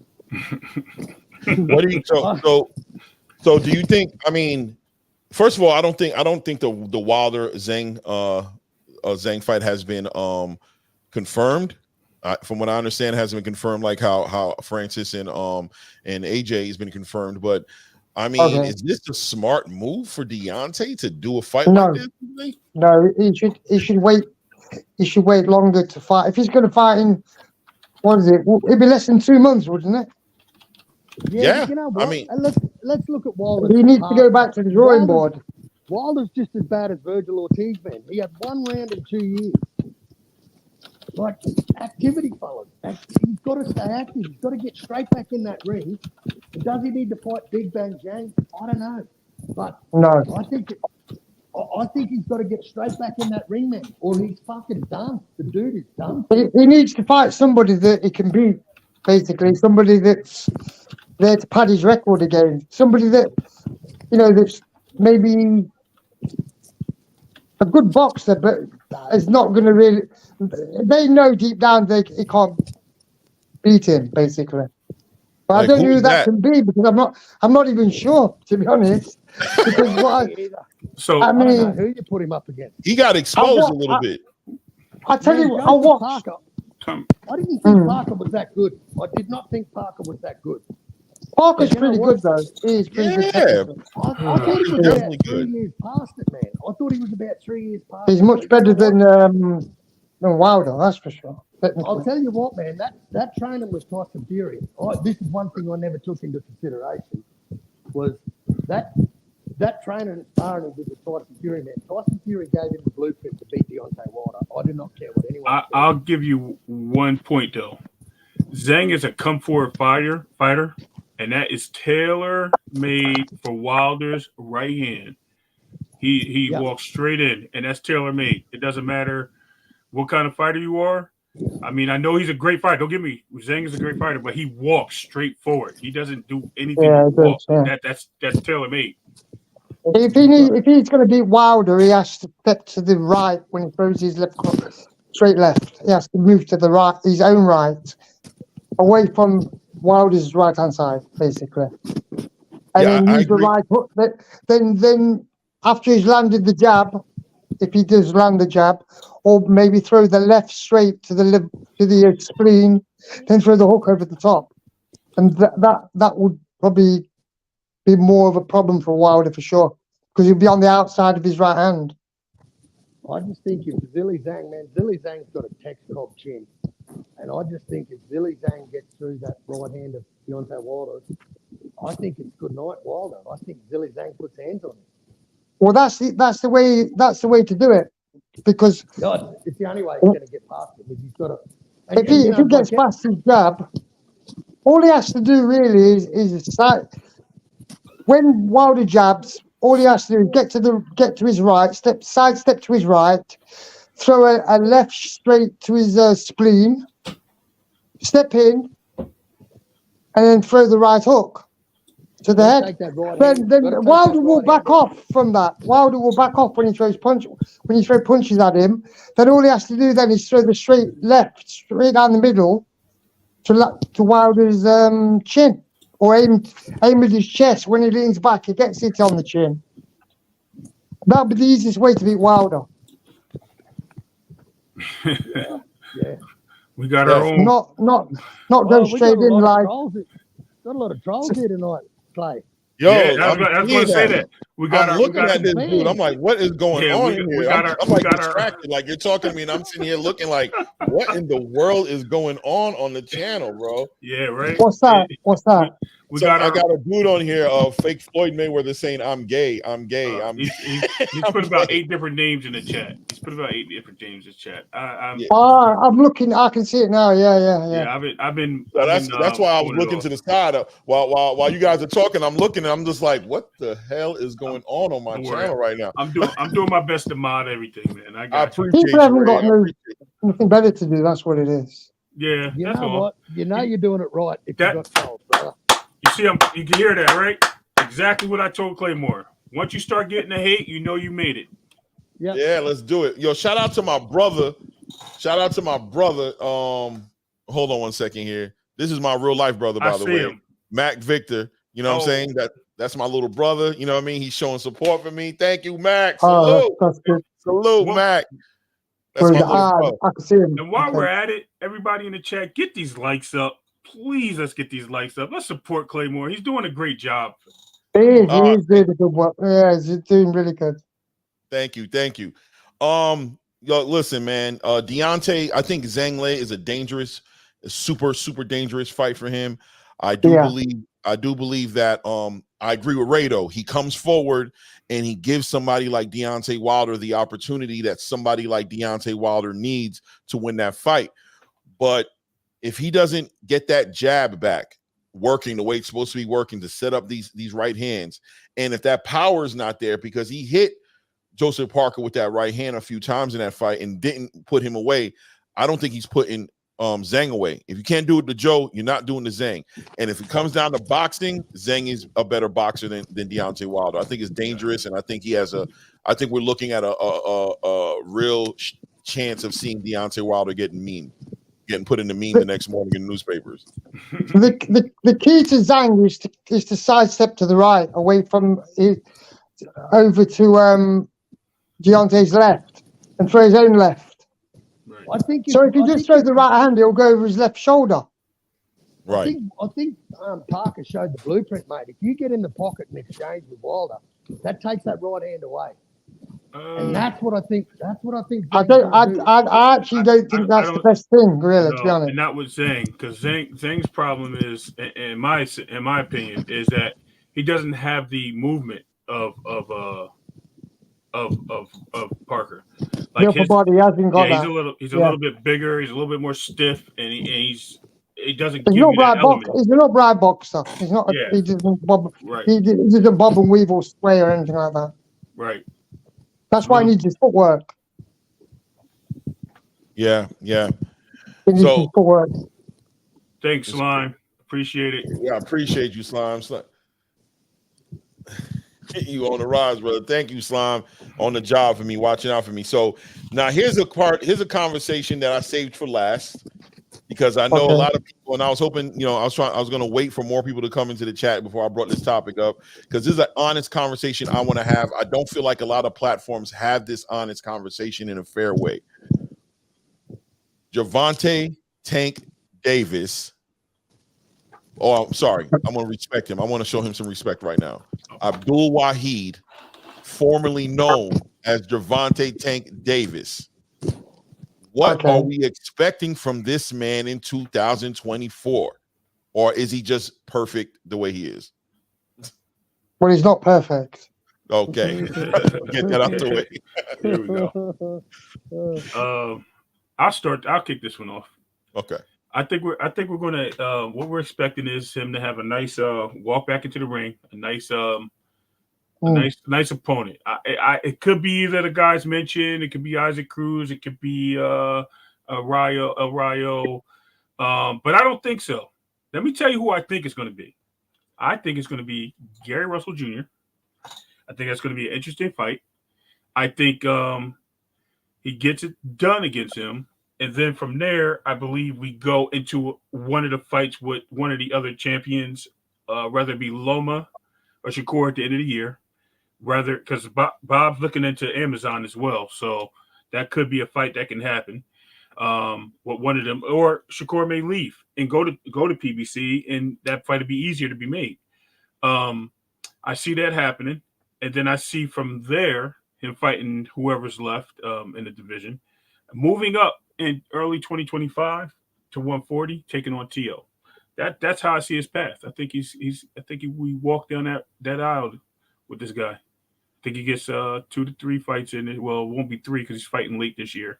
So he gets 2 fights in, maybe 3 next year.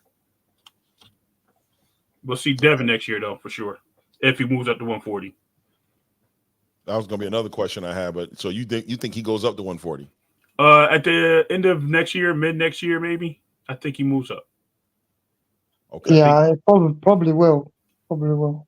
What do you think, Echo? What do you think for Gervonta? What do we need to see from him? What do you being and this is specific to you because you're somebody who I really respect on a high level of boxing knowledge in this game. What do you need to see from Gervonta Tank Davis? What are you waiting to see that you haven't seen yet and that you hope to see in 2024? I didn't get that question. Go ahead, Echo. That's Echo's question. I'd like to see him fight. I'd like to see him fight somebody that had a chance to beat him, or at least have the skills and the style matchup. Because fighting Isaac Cruz, I mean, the one good thing that Isaac Cruz did was he covered the uppercut very well. Because if you watch when Santa Cruz got knocked out, he got knocked out with that left uppercut. They call it uppercut, but it was shovel up basically. Right. But if you notice, Cruz when he was fighting Gervonta, he was covering that with his right glove. Mm-hmm. Mm-hmm. Mm-hmm. And that's why that punch never landed on Cruz. If you watch it back, you'll see that he catches it under his chin with his hand. Yeah, Right. He was having a tough time with that. And that's one of the things that a good trainer, I don't know, I mean, who trains Frank Martin? Derek James. Derek James. Okay, we'll forget about that then.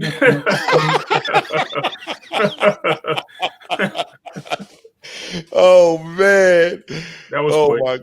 That was quick. Yeah, I mean, No, but to be Echo honest, gave a been there, done that answer. Oh, been there, done that.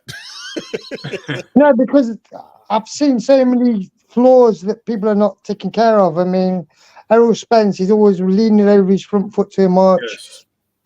Too many mistakes. You know, he's always leaning to the left to avoid punch, to his own right to avoid a punch, especially a straight punch. That's why Crawford was able to pick him off with the left hooks and short uppercuts and things. Was it because of the cataracts?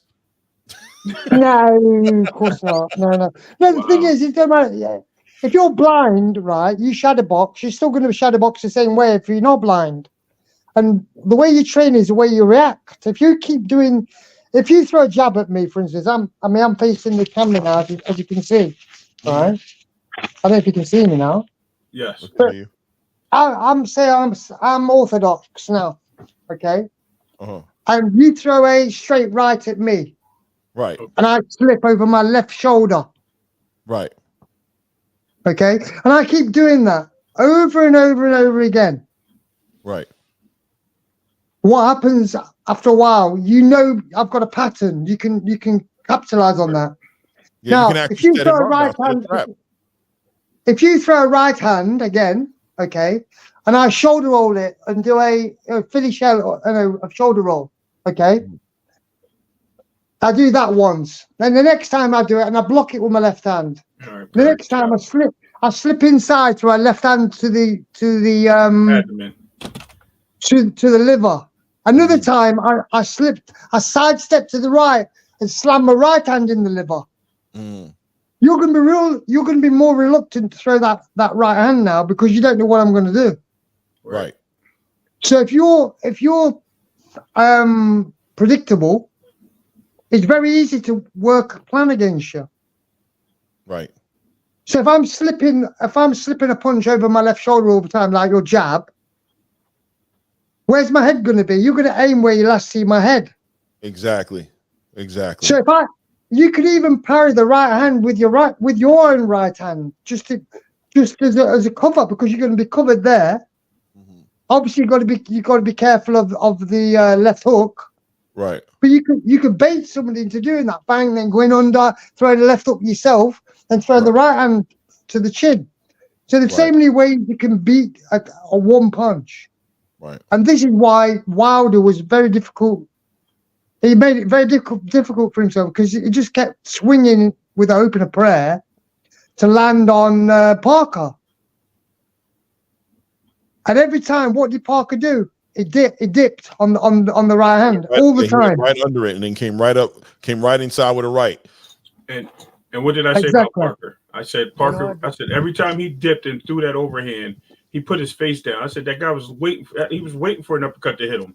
He just didn't throw it. He didn't throw it. It's terrible. But the thing is, if you're throwing punches all the time, or you've got a pattern, it's like what you would call pattern recognition.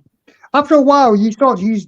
This is why Derek James should be watching with the boxers fights. He said he don't watch other boxers. That's just crazy. We just talked about that, but go ahead. Crazy.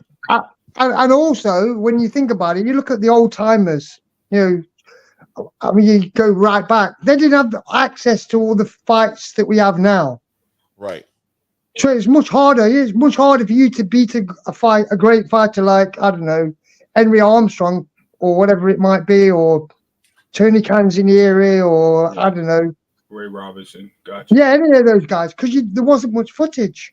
Now we've got everything. You've got the sparring sometimes. Right. It's much more easy to get a strategy now. Yeah. Definitely. And this is why you need variety you need variety in your defense and your attack. And also, when it comes to boxing, you've got to think of defense before the attack, during the attack, and after. But most boxers don't do that. Yeah. Yo, Slime, you crazy. That water is great. That water is so refreshing. You don't know what you're talking about, man. That water was refreshing. You don't even know. He said it wasn't that good. Yeah, it was. It was that good.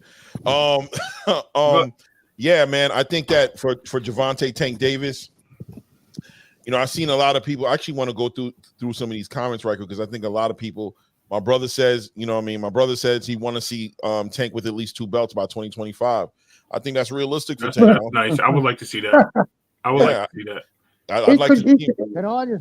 Can I look? You guys probably don't. Oh, sorry. Go ahead. Yes. You probably don't want to hear what I want to say about Tank. All right, hold on. Wait, before you say that, then hold on. Let me just go through these messages right quick. What do we got here? Yeah, I agree with you, Fred. He said he'd like to see him fight a great boxer on the level of a Shakur or Devin. I mean, yeah, Shakur. Yeah. I think that's the name, right? We want to see him fight Shakur. Shakur has no lateral movement. That's the problem. Yeah, man, Frank Martin would be a good test for him. Great test for Tank. Very good fight, Frank Martin. And also they're both southpaws, which gives them no advantage. Right. And they have experience in the gym. They've sparred each other pretty intensely. Sparring's different. I know, but I'm just saying like they can make it happen. Right.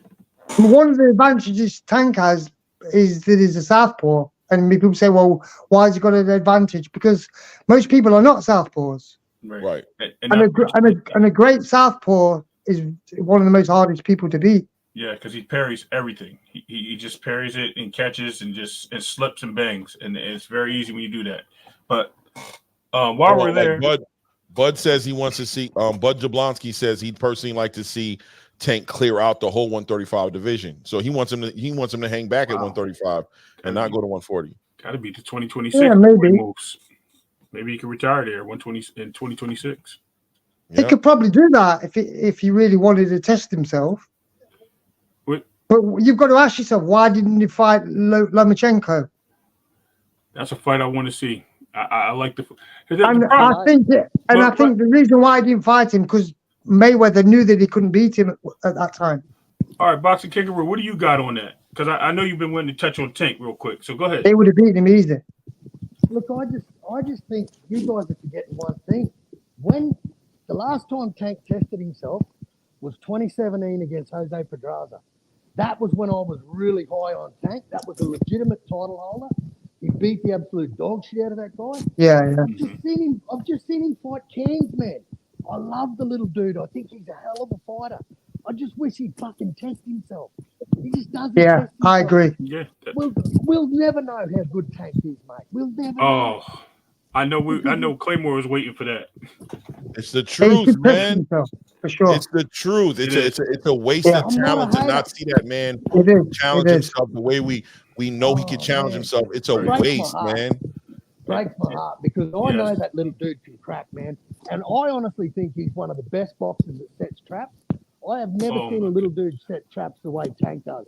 And he plays possum like he did with Rolly. Rolly thought he had him hurt. Rolly came in for the kill. Fucking bang. Good night.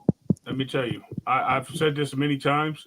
Tank is every little bit of a micro Mike Tyson. I love Tank. I've been saying for a long time that Tank needs to he has to display and show me that he can beat. I want to see him in his toolbox. Bottom line, I think his hammers that he brings out of his toolbox are enough to get the job done. I want to see him with a wrench. Yeah. I want to see him with a pair of pliers. I want to see him with some wire cutters. I want to see him do something different. I mean, you're judged by your greatness, by what you do and who you do it against, not just not knocking people out. I mean, that's the only problem I got with Tank, man. He just doesn't test himself, and you know what? He ducked that Loma fight, man. I don't care what anyone says. That Loma fight was there for the taking, and he didn't want it. Yeah, he could have. I mean, I think personally, the Loma that beat Nicholas Walters and all those guys would have beaten Tank. Yeah. I think he just moves. I think he just has that movement Yeah. That movement that he has is just hard to catch with. And Tank has been so trained and conditioned to deal with guys who are attacking him and guys who are bigger than him. I mean, what I'm saying, like, or not bigger, but taller or long. He's used to just getting guys who think they could bully him. But I never really seen Tank chase down. Like, I'll give him Leo Santa Cruz. He chased down Leo Santa Cruz. He was forced to do that. Let me tell you. Yeah. Santa Cruz was a blown up. That wasn't an easy fight for Tank until he got knocked out. Right. To be honest, I mean, I watched it from a technical point of view. The first time I watched it just as fun, whatever, like entertainment. Then I watched it technically, and I thought Santa Cruz made it difficult for him. Yeah. You know what I mean? Yeah, I feel you, Slime. I don't know if I think Tank is necessarily trying to protect his O. I think his handlers are trying to protect his O. I think his handlers are trying to. I think I'm gonna be real with you, man. I'm gotten to a point to where I put more respect on the fighters, man. Like, I don't think Tank is the one ducking these fights, man.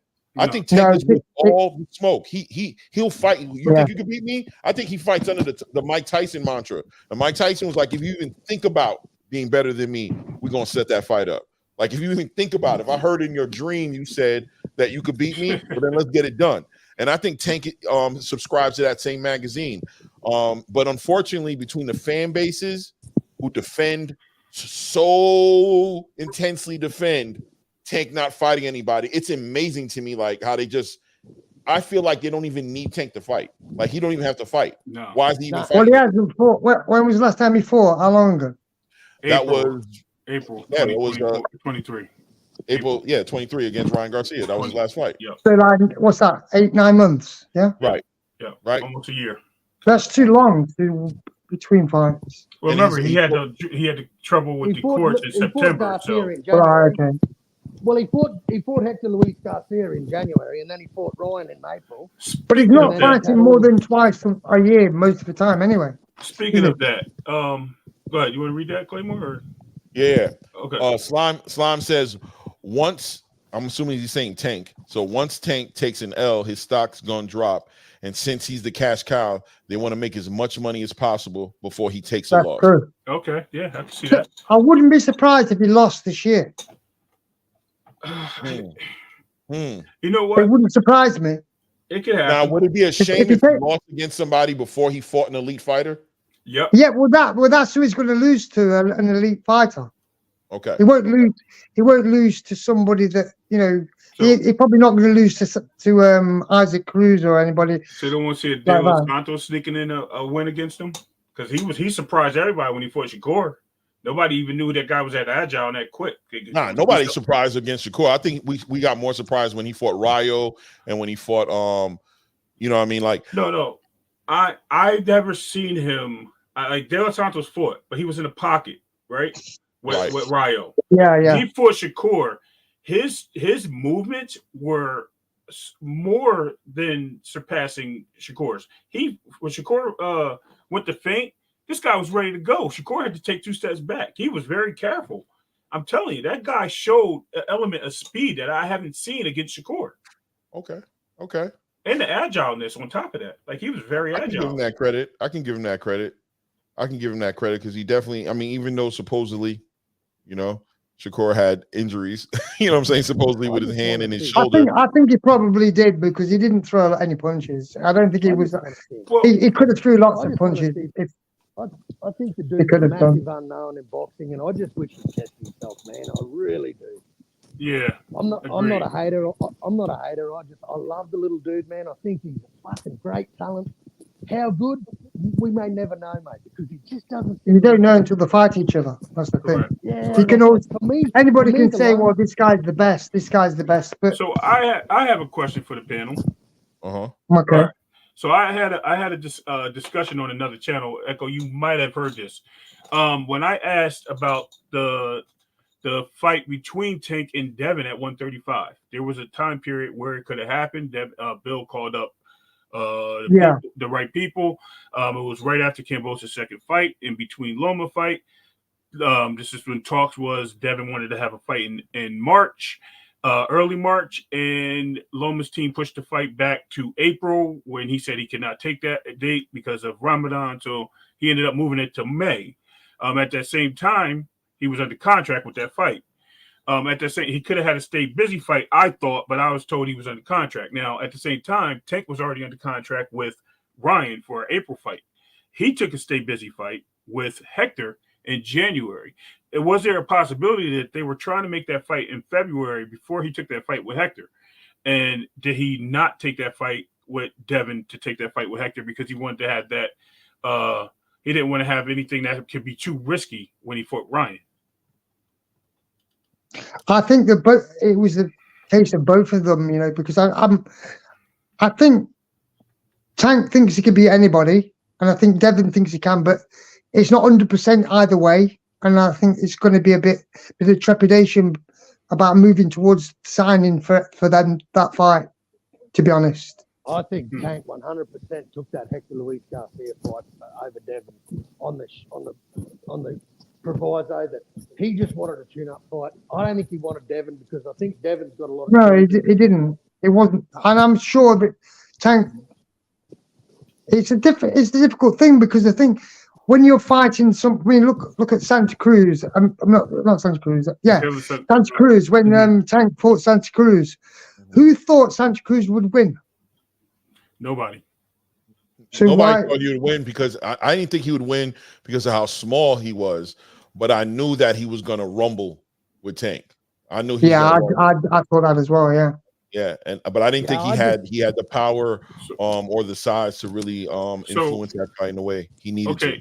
So again, the question was, I think only Boxing Kangaroo got it.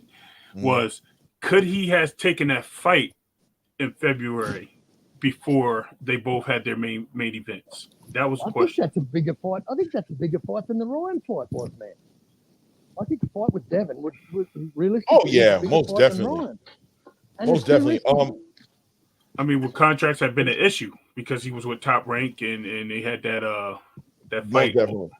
Most definitely. No? 100%. It would have been, yes. It would have been an issue. Okay. Yeah. The Ryan fight was safer for him, though. It was more of an easier win. Okay. Yeah, he understood that Ryan, especially with Ryan willing to concede to all those clauses, the rehydration clause, the catch weight. Yeah. He knew he had him at a disadvantage, and he also understood that what he was saying during the press conference was true. He was being honest. That's one thing about Tank. He doesn't do what the kids call cap. He doesn't cap, right? He says how he feels for real. When he said, Ryan, all you got is that left hand, he meant that.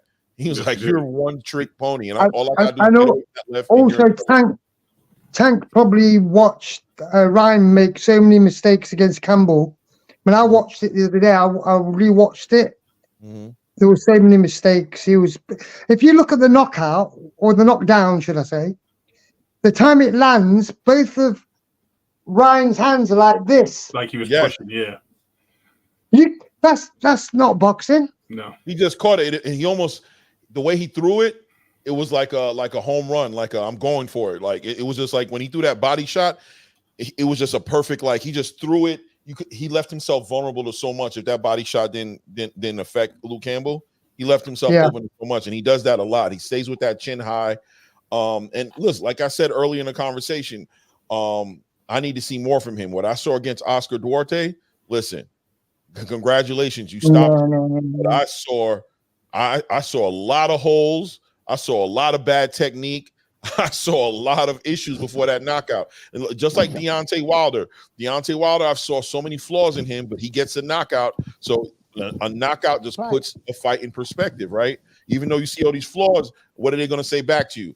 But he got the knockout. Like, all right, I hear what you're saying. He did get the knockout, but man, that was a hard fight. He got that knockout. Even before the fight, Ryan couldn't make 140. He had to not only did he drag Oscar up from 135 to 140, but he dragged him up to 143 because he couldn't make 140.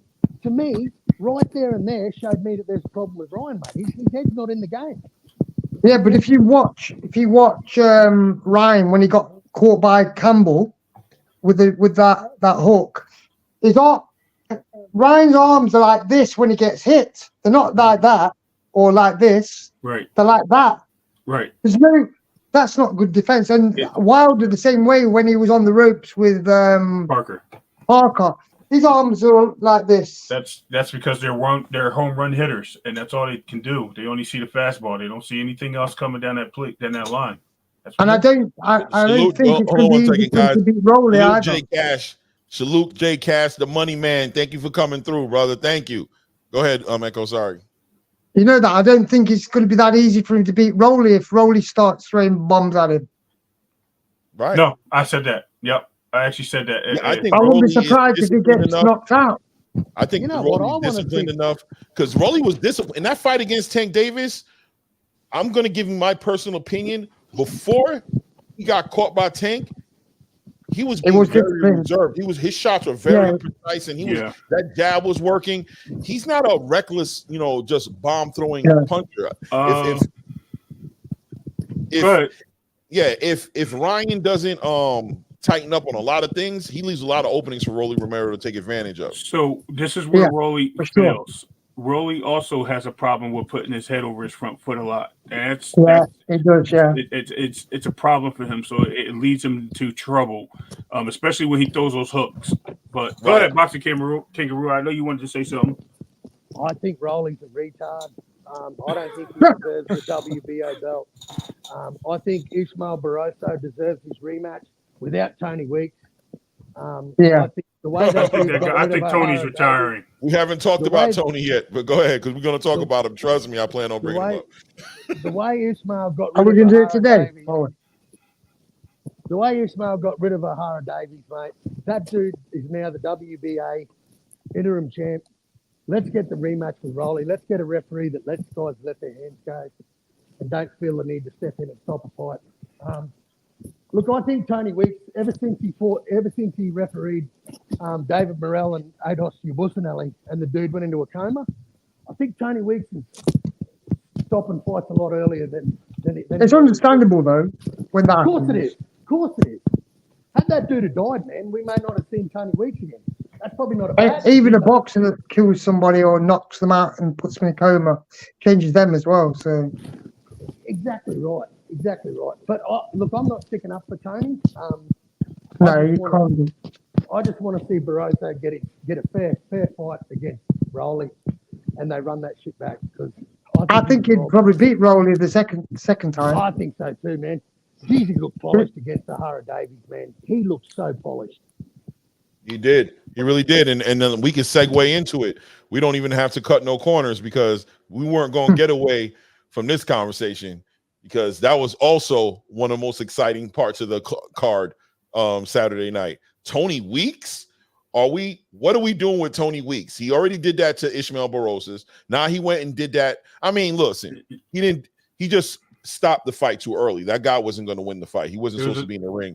There was another important fight he stopped too. Don't forget before that. Virgil Ortiz. Yep. And no, before that. He did Virgil. Virgil Rolly. There's one more. Ooh. Really? Who was it? Yeah, you got me thinking. Oh wow. You got anything, Echo? No, because to be honest, I don't watch a lot of the boxing now. Okay, all right. So I don't really watch a lot of the boxing, so I don't watch it. A lot of people just watch everything that's on. I just don't. Right. I follow the history of boxing and whatever, and I watch some of the fights I choose to watch, but I don't watch everything. So let's go back to Maxie Hughes. Hold on. Salute Blood Boxing in the building. Salute Retro Boxing. You guys already know. You probably already subscribed to him. Man is that guy. Salute to Blood, man. Thank you for coming by, man, showing your support. Hey, I really appreciate you. Blood's a legend. Blood is an absolute legend. And where is it? Is he talking? Yeah, he's not talking. He's right there. Retro Boxing and Documentary. He's under Retro. He didn't come in under Blue Blood. I didn't. That dude. Hey, Blood, how you doing, man? That dude has the best documentaries on YouTube, bar none. He does.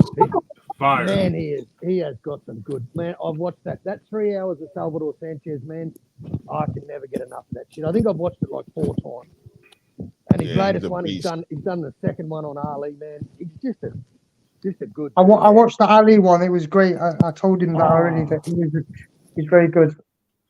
Yeah, he puts a lot of effort and research, and you can, when you hear the documentaries, when you watch them, because it's a visual thing as well. You can see the work he put into it. Yes. Very meticulous. You can I was see. Where gonna did say, he get yes, all this he material? paints pictures. Nah, Where does he get his material, man? Like, Yes, exactly. You look on YouTube, you don't just find that stuff. Yeah. hey guys, I've got over 20,000 old fights. So you I know do? where I know, and lots of newsreels. I've got some Super 8mm, 16mm footage. Oh, So I know wow. where he got it from. But what I was impressed was the editing and the narration was great. Yeah. And the facts. I mean, some people do documentaries and they get the dates wrong, they get all sorts wrong, and Right. he would pinpoint all the time. And I even told him that. I did. Yeah, he definitely keeps those things going. Like I said, you just live it, you know. And when you can live in a moment, you can picture it. You know it's something special. That's what's important. I Yeah, he's a watched go-to. the Ali one from start to finish without a break. Look, That- blood that stole the show. No, blood. He No, always listen, does. no problem, Good man. job, Blood. He's that Good guy. job, Blood. He's that Hey, guy, man, man. how You you gotta doing? talk to him. Listen, guys. The business of boxing, right, versus the essence of boxing. And let me tell you what I mean when I bring this up, right? It sounds like I hear some rules in the room, so I think you guys already see where I'm going with this. I know where this is going on. Yes. Right. So We what's segue going from on tanks right to now? the business. It seems like there's a tug of war or a war going on in between the business of boxing and the essence of boxing. And when we get in these conversations on different panels about the reasons why certain fights should be made or shouldn't be made and what we're looking for, we're getting a lot of business thrown in our face. And from a fan point of view, I've never had so much business thrown in my face. Pause. I haven't had so much business on my face in I don't know how long. I never had to worry about somebody's pay, somebody's following, somebody's pay-per-view numbers as much as I've had to worry about it today. What do you guys think about that? Go ahead, you kick it off, Kangaroo. I think first and foremost, mate, I'm a fan of the sport. I couldn't give a fat rat's flap on what these dudes are getting paid. I just want to see fights, man. I just want to see classic. I just want to see good fighters fight good fighters. I don't think anyone should be involved in the money side. Are we getting paid by these people to say this? Like, come on, man. Let's get back to basics here with boxing. Like, the best fight the best, man. Like they always used to. Fuck the business. The business has got nothing to do with me. They're not paying me to say this dude should fight that dude. I like throwback fighters, man. I just like seeing violence. I mean, I don't know, man. For me, the business side's got nothing to do with me. Never will have. I'm a fan of the sport first and foremost, and yeah, I couldn't give two shits on what these guys are getting paid in the business of boxing. I agree. I think that the money comes with. I say this all the time. Being a superstar in boxing comes with, to me, as a kid, always came with being a champion or a guy that was challenging to the champion, like a great challenger, a great contender. And that's what brought fame and stardom. And once that came the money. We had one guy that had to fight for his shot at a title, which was Hagler, and he didn't have that star power. But once he became champion, we start seeing him do commercials, being uncivilized with the great what was that, right guard, great right guard commercials and things like that, where he then became, that guy, and no one wanted to fight him but other champions because he was that guy. And then he started he still wasn't making the money that Sugar Ray was making, but he still started making 50. I guess back then it was a lot, about $50,000-$60,000 a fight, where Sugar Ray was still making hundreds of thousands of dollars. But he was still generating that popularity where he had Hearns come up, he had Durand come up, he had some of the other guys. What was his name? The guy from your country, Echo, came in there and fought him, and I can't remember his name. Yes, and it generated so much because of that star power that he started building. Sugar Ray always had star power. He came from the Olympics. He was a hero for the States, so he had that power. Hearns was the hitman. He was a hardworking guy that came out of Detroit, and I'm sorry, Retro. I know I sound like you right now, but I'm not. came out of Detroit, and he was out there. He was out there busting his excuse my language here, his balls to get these fights, and he started challenging, knocking guys out. Even with suffering losses, he moved up in weight and challenged champions. He was continuous. Our four kings of that era is nowhere near the four kings of this era. So when I see, so when I see Devin making every chance in the world and calling out fighters, I can deal without the bullshit, you know, but I can deal with the Devin wanting to fight. Him wanting to be a fighting champion. I can deal with that. As far as, you know, the other fighters, I think they're so worked up in pay-per-view numbers. I don't care about these guys' pockets. Eventually, you know, it is what it is. At the end of the day, it doesn't matter. If you can't, your legacy will go down. I was talking to Claymore about this. There's a difference between a legend and and having a legacy. Being a legend in the ring is somebody that fought tooth and nail, grinded, held the belts, walked around, did everything he could. I want to see who's the legend out of these guys. I don't care about the knockouts. The knockouts come. You know, I want to chime back on Hagler, mate. Hagler went to Alaminta's backyard. Yes, over sir. in North neck of the woods, Echo. Hagler went to everyone's backyard, mate, and beat the fucking dog shit out of people. Yes. Like, and they were same day weigh-ins, guys. They were you fighting at your natural weight. Right. Like, you know, and that's what people forget these days. You know, people, they can drain themselves down on this snack. I don't know what the bloody hell's going on with this snack, man, but I tell you what, Devin Haney walking around at 180, and how did he ever make 135? It's got me bugging. So I'm going to give you, I know a few boxers, and just to touch base on that. So I know a few boxers. None of these guys, these guys drain 25 to 30 pounds to get to their weights today. They all do it. Sean Porter, for instance, was about 180 pounds going down to welterweight. People don't realize that. And he would come into the ring as a super middleweight, and no one said anything about Sean Porter because he was short statured. So these guys, there's fighters that have done this for a long time. I was actually touching base on this on Fanon's channel. It's nothing new. And it's nothing new. We're only looking at the picture because Devin's now, you know, he's becoming a superstar. So we're looking for reasons to just disclaim him for what he has done. His talent has nothing to do with his weight. Because if you were a heavy guy and you move that fast and you have that agility, you know, only person I see other than that is Boots. That really shows that type of skill set.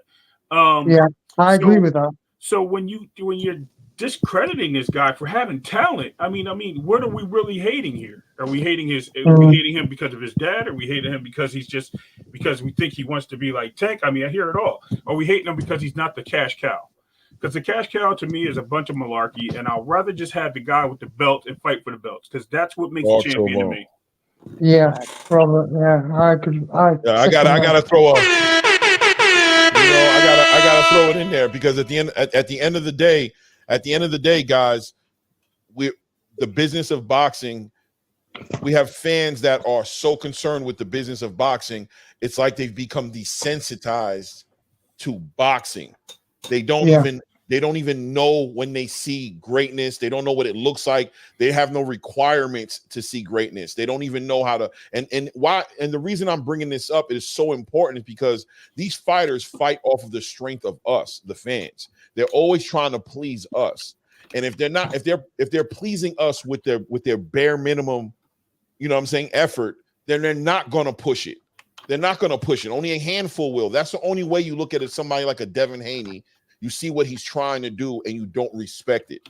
That's the only way you see that and you don't care. Or you see a Tank Davis not fight elite fighters that are on his level and you still put him at the top of your list as the best guy. You're not paying attention to the right things because I think people get.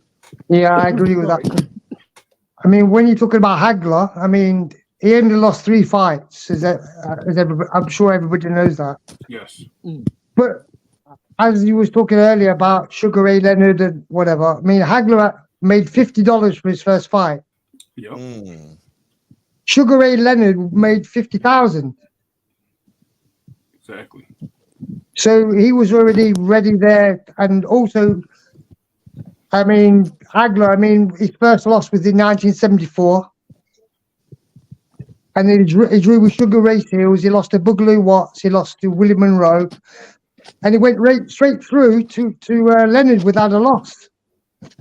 And he drew with Antifermo as well, but he beat Antifermo as well. But, I mean, boxing's not like that now. It's just not like that now. There's nobody's really... And also, Hagler didn't win his title from Minter until over 50 fights. Definitely. Let me just read He started Slime.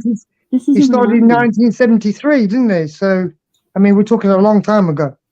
Let me read Slime real quick. Slime says, everyone trying to give these guys legendary status, but how many risks do they take each fight? Who are they fighting? No, exactly. That's true. Exactly. And Hagler fought everybody. He fought some of the toughest guys. He did. Yeah. I think the Gas problem says is- Hagler wanted to go to Philly and test himself against the best. Yeah, for sure. Yeah, Bruce. No. I mean, like I say, he lost 3 times. He drew with Sugar Ray Seals. He drew with Antifermo. And lost to Sugar Ray Leonard. Lost to Boogaloo Watts and lost to Willie Monroe in 1974. So, I mean, But did same as Sugar Ray Leonard. Sugar Ray Leonard won the title in 1979.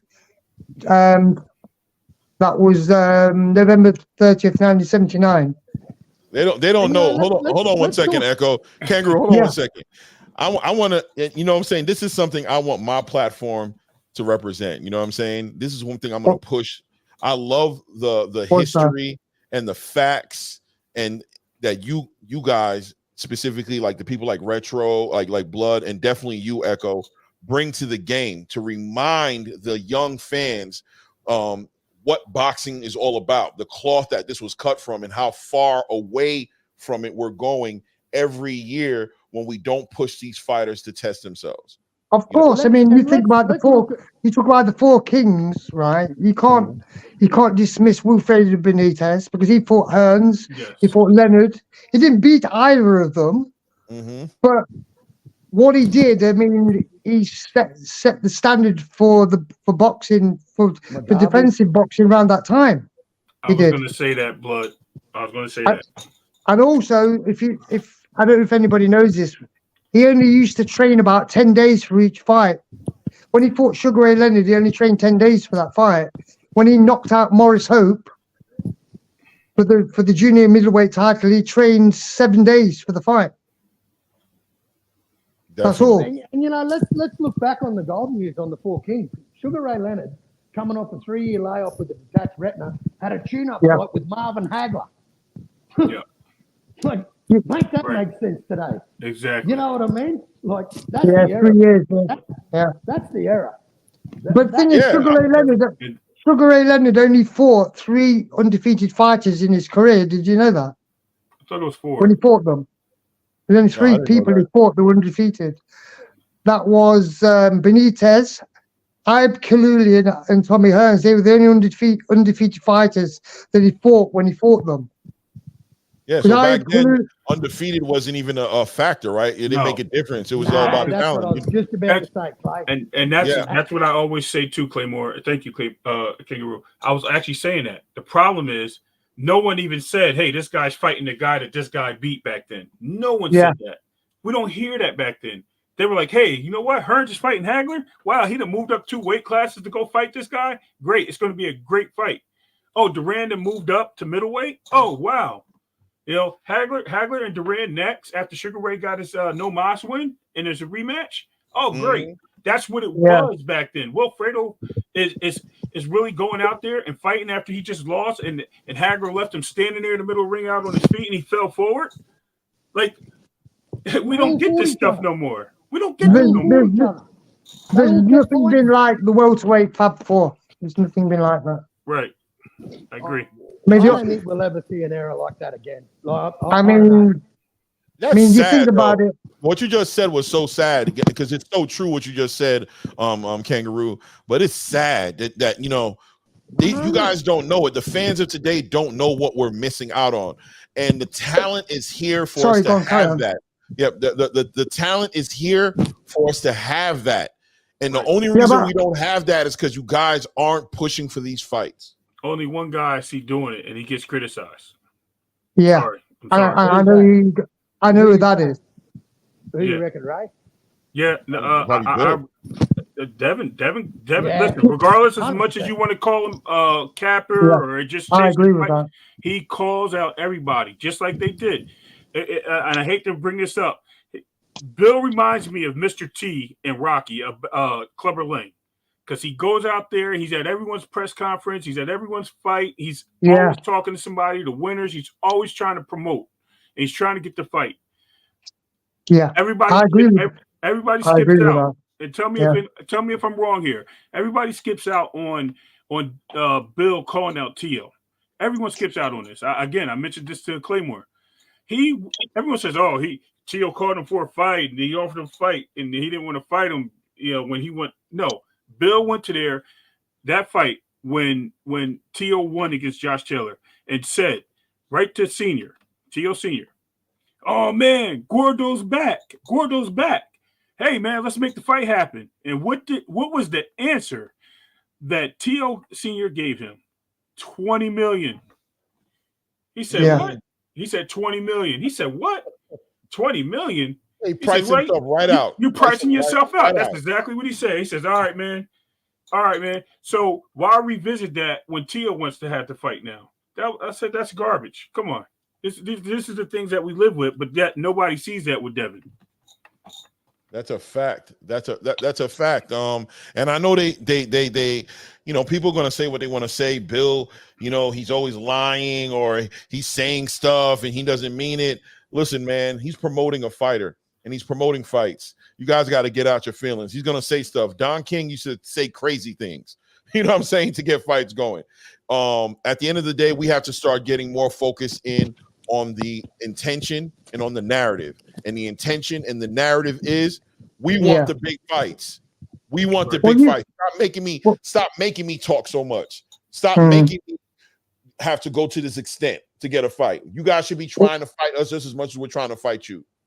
Well, like I was saying about Wolf Benitez and Leonard, Duran, Hagler, and Hearns, that title, the welterweight title, changed hands from Benitez to Leonard. Then Hearns beat Cuevas. Leonard took it off Hearns. I mean, that was in the space of less than 2 years. And Leonard, lost the title in, what was it, June 20th, 1980. Then he regained it again in 25th of November, 1980, in Brawl in Montreal. Mm-hmm. That's when he first won it. Then he won it back in New Orleans in 25th November. Saying the knowledge is healthy up in here. Mm-hmm. The knowledge, I'm humbled. I'm trying to tell you guys don't even understand how humbled I am. And you want to talk about ballooning up in weight. Hey, that's why Duran lost that fight, because remember he already came up from junior. Yeah, that's why he took the fight. He didn't want him to. He was 180 pounds when he signed the contract. Yeah, right. And he had to lose salute Champ Ross Fantasy Boxing Predictions League. Salute Champ Ross, man. Thank you for coming by, man. Really appreciate you coming by. Go ahead, guy. No, it's cool. But I was just saying. So yeah, Duran had ballooned in weight, man. Before he always did between. He had trouble. He was living a life because he did something that nobody expected him to do. And you know what? Hey, more power. Well, that's why he waited so long to rematch Esteban De Jesus when he lost the first time to De Jesus in 26th of June 1972. Mm-hmm. He lost that's when he won the title. 26th of June from Buchanan. Then he fought Jesus 17th of November 1972 and lost that fight. That wasn't for a title, that was for a 10 rounder. But then he rematched him in 1974 and beat him and knocked him out in the 11th round. Right. Yo, salute Jackie Hernandez. Hey lady, I'm so happy to see you in the building. Thank you for showing up for me. I appreciate you. Go ahead. I think regardless of how Duran, when Duran had rematched Sugar Ray, I mean, man, the dude, say what you want, but the dude took that fight, man. That's something fighters would never do today. Yeah, and he got knocked down both times in both fights in the first round. Yeah, but he was just that. He was just all about that. He was a boxer first Yeah, and foremost. he was. Yeah, The dude was a boxer, mate. And you know what? I've got him on my Mount Rushmore because the dude just always wanted to challenge himself and test himself against the best. And you know, yeah. what, When mate, he as a fought, boxer- he fought as a Aaron boxer- Barkley as well for the middleweight in Yeah. 1989. So as a boxing fan, mate, I can't ask any more than that. I can't ask any more than that as a fan. yeah, Duran was a great fighter. I mean, he got beat by some people. He got beat by Hearns. He got knocked out. You know, he even got beat by Camacho. So Yep. Yeah. And Guys, so let me ask you guys a question. I was going to 20. let me touch base. Go ahead. So to Go ahead. answer your question now, with all this content that we just talked about, this is what I was talking about being a legendary fighter over a legacy fighter. This is the difference right here, what we're talking about. So you hear the names we're speaking of. We hear what they did and how they can beat it. And all you guys do is you got legacy fighters that, you know, they want to fight just to say that they own the title. And then you also have prize fighters that just want to win money and be cash cows and say we're bigger than the sport. Guess what? That money's not going to save you at the end of the day because people will just talk about you like Sweet Pea. Don't get me wrong. Sweet Pea was a great fighter, but how many times do you hear his name mentioned? We just talked about Sugar Ray, Leonard, Hearns, Wilford Ortiz. We talk about all these guys, and we never mentioned Sweet Pea. I do. No. I'm talking about right now. When we talk about fighters, look who we talk about. Well, those are the first guys that we bring up usually in the era of welterweight. You know, so and I mean lightweight, the lighter weight divisions. We lightweight. I mean, Whitaker started at lightweight, didn't he? Right. So, yes. But he won the junior middleweight as well. So yes, he did. He got all the way up. But I mean, he won the lightweight from Greg Haugen. Right. And I'm that not taking that away one. from him. I'm just saying he's a legacy fighter. He's also a legend, but we don't put him in a category of the other guys that we know are legends, is what I'm saying. And he should be. He's well deserved, but he doesn't come up as much, is my point. I think it's hard to compare because why would you call somebody the Four Kings or the Fab Four? I mean, It's like, you know, Ali, Frazier, Norton, and No, Frazier and why can't I think of his name? Big dude, the guy who beat he beat Ali. What's his name? George Foreman. We talked George Foreman. Did we mention him? No, it wasn't Foreman. It was he beat actually did he beat Norton? Yeah, Norton beat Ali. Yeah. And then what's his name took the belt from him, then Ali went and took the belt back from him. What's his name? Sonny Liston? Was it Liston? Yeah, No. He won the title from Sonny Liston in 64, February 25th. That was 64. Then Ali had lost? Rematched him. Huh? Ali lost to Ken Norton before he fought Sonny Liston? No. He fought Sonny Liston when he won the title, Ali or Clay. That was in February. That was in February 25th, 1964. Then he had the rematch. Thank you. Spinks, Spinks. Yes, that's what it was. Spinks. Thank you. He lost I don't know why I Spinks, couldn't get the name right. I'm sorry, guys. I just threw that out there because I was trying to think of his fighters. I was going to say because that's when Clay won the title. That's when he won it in 64, right. February 25th. Then he rematch. Then they had a rematch in 65. That was in May 25th. Right. When he won the title with the Salute Jonathan 97, man. I appreciate you coming through, man. Thank you, man. Go ahead. Oh, echo. Yeah, I'm just saying that. Yeah, I mean, when you think about the Four Kings, Fab Four, whatever we're going to call them, Leonard, Duran, or whatever, they fought each other, and they're all great fighters, and they weren't scared to fight each other, and every single one of them fought other great, tough fighters. I mean, Ayub Kaluli was a very good fighter that Leonard fought. Mm-hmm. It wasn't no bomb. If you check out his record, it was very good record. Right. When he won the junior middleweight title. everybody who we're going down the line and down the list right now, you know, at the end of the day, it's just to highlight the boxing I loved, which was the best weren't scared to fight the best. Everybody, you know, knew they could lose, but they also knew they could win, right? And that's what drove great fights, was trying to find out who's going to win, who's going to be the best. It couldn't just go around all these undefeated fighters and all these titles and everybody walking around in their own right saying that they're champions. You know, it's just gotten so watered down and to the point where it's losing so much of the energy. And I think boxing over the past years has just lost its whole entire momentum of the strength of that. When you look at the UFC, for example, one of the biggest things about the UFC is the fact that you know the best are going to fight the best. They're going to make sure that. The forced to Claymore. Right.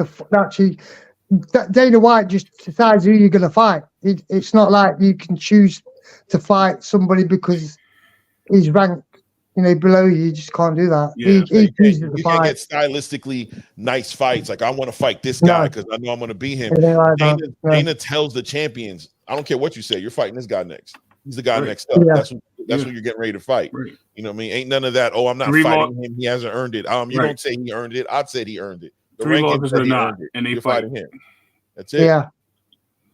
And I think that's good, really, in some ways. But Jackie Hernandez hit it right on the bell. Right on the bell. I had to bring it up. I had to put it up there. But yeah, absolutely. There are too many. I think there's too many subdivision belts. Definitely. Even too many belts, because what was it? 2 belts. It was 2 belts up to one period, and then it went from 2 to 3. Mike Tyson was the champion. He carried 4. He carried 4, but only 3 of them counted as undisputed. Then we had the first was the 4-time undisputed was it not? It was it Bud? No, Bud wasn't first. Canelo. No. Josh no. Josh Taylor. Josh Taylor was okay. And then it went from there. And look where we're at. Actually, Bernard was the first, I thought. Not 4 belt. Yeah, because he got the WBO. He had just beat Winky 4 belt. Yeah, 4 belt. He had beat Winky Right? He yeah, you're right. Yeah, and then he had the belt, and then he got the fight with De La Hoya, which gave him the WBO because they notified that champion. So so he was the first of the 4 belt. But that right there, I'm just waiting for somebody to get the IBO, which is going to be Loma soon, hopefully. And then we're going to have a 5 belt era, and they're going to have him fight for 5 belts, and I'm going to be like, what are we doing now? So but if you add all the silver belts and all the other belts, you'll have about 200 belts. Silver, international, the Latin America, Europe belt, the Asian belt, Pan American belt. I bet there's over 200 belts altogether, you know, when you add them all up. Easily. Yeah, they have nothing to fight for anymore because they can get a belt very easily, and they can be a champion in their right. You can choose the easiest fighter. You can choose the easiest champion. I mean, it's like back in the day when Sugar Ray Robinson was champion, you had to fight him. You couldn't fight anybody else to become champion. Right. Now I can, if I was a boxer, say I was a lightweight, I could, okay, I can't beat this guy, I can't beat that guy. Okay, I'll fight Joe Bloggs over here. Did we not see that happen? Did we? And it happens all the time. Right. Did we see a guy take the IBF route? Did we see a guy take the WBO route? We've seen this. Yeah. Have you noticed the WBO has always been one of the easiest belts to win? And people who have always won the WBO have never been the best in the division. Very, very rarely. What's the hardest belt to win? The WBC, right? Well, they say that. That's what it has. Mandatory. Yeah. The WBC is a fucking joke. They don't enforce mandatories, mate. I think the WBC is the biggest joke in fucking boxing nowadays, man. I think Suleiman. I think Mauricio Suleiman's dad would be rolling in his fucking grave seeing what he's done. He's ruining the boxing. Any of these other belts like silver belts and super belts and franchise belts. Champ Ross says IBO title. You just have to fight someone in the top 50. It's just a trinket. Hey, He's right. He's right. Maybe I have to make a comeback then. It is. It's Good recognized. thing. I'm as one about of to the- say, Echo, it I is- think you can get you an IBO belt. I think you Hey. still. I think you got it to get. I think you can get you an IBO belt. I think you can get one. Yeah. I think remember, I'll go for it. the I'll get IBO trained is next still week. recognized as one of the top 5 belts, even though it's not in the by the other sanctioned bodies. It's still recognized as one of the top 5 belts. It's But Chris Eubank was Chris Eubank Jr. He was at IBO, wasn't he? yeah. So was Galati Galupin. He was the IBO champ too. So's George Kambosos after losing to Maxie Hughes. They're giving a gift. Listen, I keep it a buck. was about to bring him up, man, because he's definitely that guy, that IBO champion. He's what we're talking about. He's what brings the value down to that belt. Exactly. Hey, we'll find out. Listen, He's Bob, got to get his out. Bob might have some. I said Bob might have some backfire points on this next fight with Kambosos, believe it or not, because I'm going to tell you what I strongly believe, and this is my opinion, but this is a strong belief. He forced Shakur out of that fight with Loma because he knew he only had 2 fights left. Right. Knowing he had 2 fights left, he figured he'll hold on to that Loma fight if Loma gets both the IBF and IBO or whatever belts he gets, and he can dangle that in Shakur's face to keep him at top rank. That is some, and it wouldn't be surprising if we get an upset like we did with Tszyu. When Tszyu decided, oh, Bob's going to stiff me, I'm going to go over here and fight Kambosos, and he lost, right? So things like that, when you play muscle and rules like that, things backfire. Karma has its ways. Yeah, but can I just give you a bit of Fight in your ass. George, I know George Kambosos even from the amateurs, man. And let me tell you, George struggles with southpaws. He's only fought 2 southpaws in his career, struggled with both of them, and now he's coming up against an elite southpaw. I think Loma is possibly the best southpaw at lightweight. I don't even think Loma's big enough to be at lightweight. I think he's more 120, 130, 126. But Kambosos is going to get his fucking ass handed to him in that fight. I hope so. That's what the way He it looks. I mean, it I'm looks telling that you. way. I'm just talking about the curse of trying to be sneaky and undermining other fighters. That's what I'm talking about. Yeah. A southpaw is the most difficult style. A good southpaw is difficult to beat. I mean, you can name a lot of good southpaws that were all hard to beat. Even look at Michael Mora. He was a difficult person to beat. Oh yeah. George Foreman had trouble with him until he knocked him out. Just look at George against Maxie Hughes, man. Maxie Hughes is a basic southpaw. Yeah. George had nothing but trouble with him. Put him up Right. against there like a Loma with the angles Loma's got, man. I think he might put Kambosos to sleep. Hey, if it happens, It's possible. It's very possible. Kangaroos. It's definitely very possible. I'm Right. telling you guys that fight right there. You playing around with somebody who knows how to connect. Timing is everything. yes. Timing is everything. Sometimes timing looks like power. It looks like power sometimes, and it's not Yes. always power. It's just I'm there Well, and I meet you there. And Loma is a meet you there kind of guy. Well, I think Coach Malachi says, "Don't meet me there, beat me there." You know what I'm saying? Let me tell you what Loma's fallacies are when he spins you. Loma's a good. He's a good manipulator of grabbing the waist, spinning around, punching you when you go to turn, catching you off guard. My thing is, Kambosos is a weird fighter. Trying to do something. He's almost like Rolly. He's like a weird fighter. Like he has good hand movement. There's not much power, Terrible footwork. but there you go. Right, footwork's like weird, but he can catch you. You know why? Because he's always got them hands moving, and things like that can be an equalizer in some cases. And that's why I said, Who are we talking about now? we're in the same fight. We're in the same situation. Lomachenko okay. But and right quick with the break, Ray. Shout out my dude A-Side, Ring Rivals, co-host to Blue Blood Sports. Really appreciate him coming by, man. He says George is definitely getting KO'd by Loma. Watch my words. LOL. At least drop twice. Agree. I don't think he'll get KO'd back because he get dropped. Yeah. Yeah, look, and people want to shit on Haney for the win against Loma, man. And watching the fight, No. I thought Loma won the fight, but you know what? Loma let off the gas, man. Loma's terribly renowned for not turning up in rounds, mate.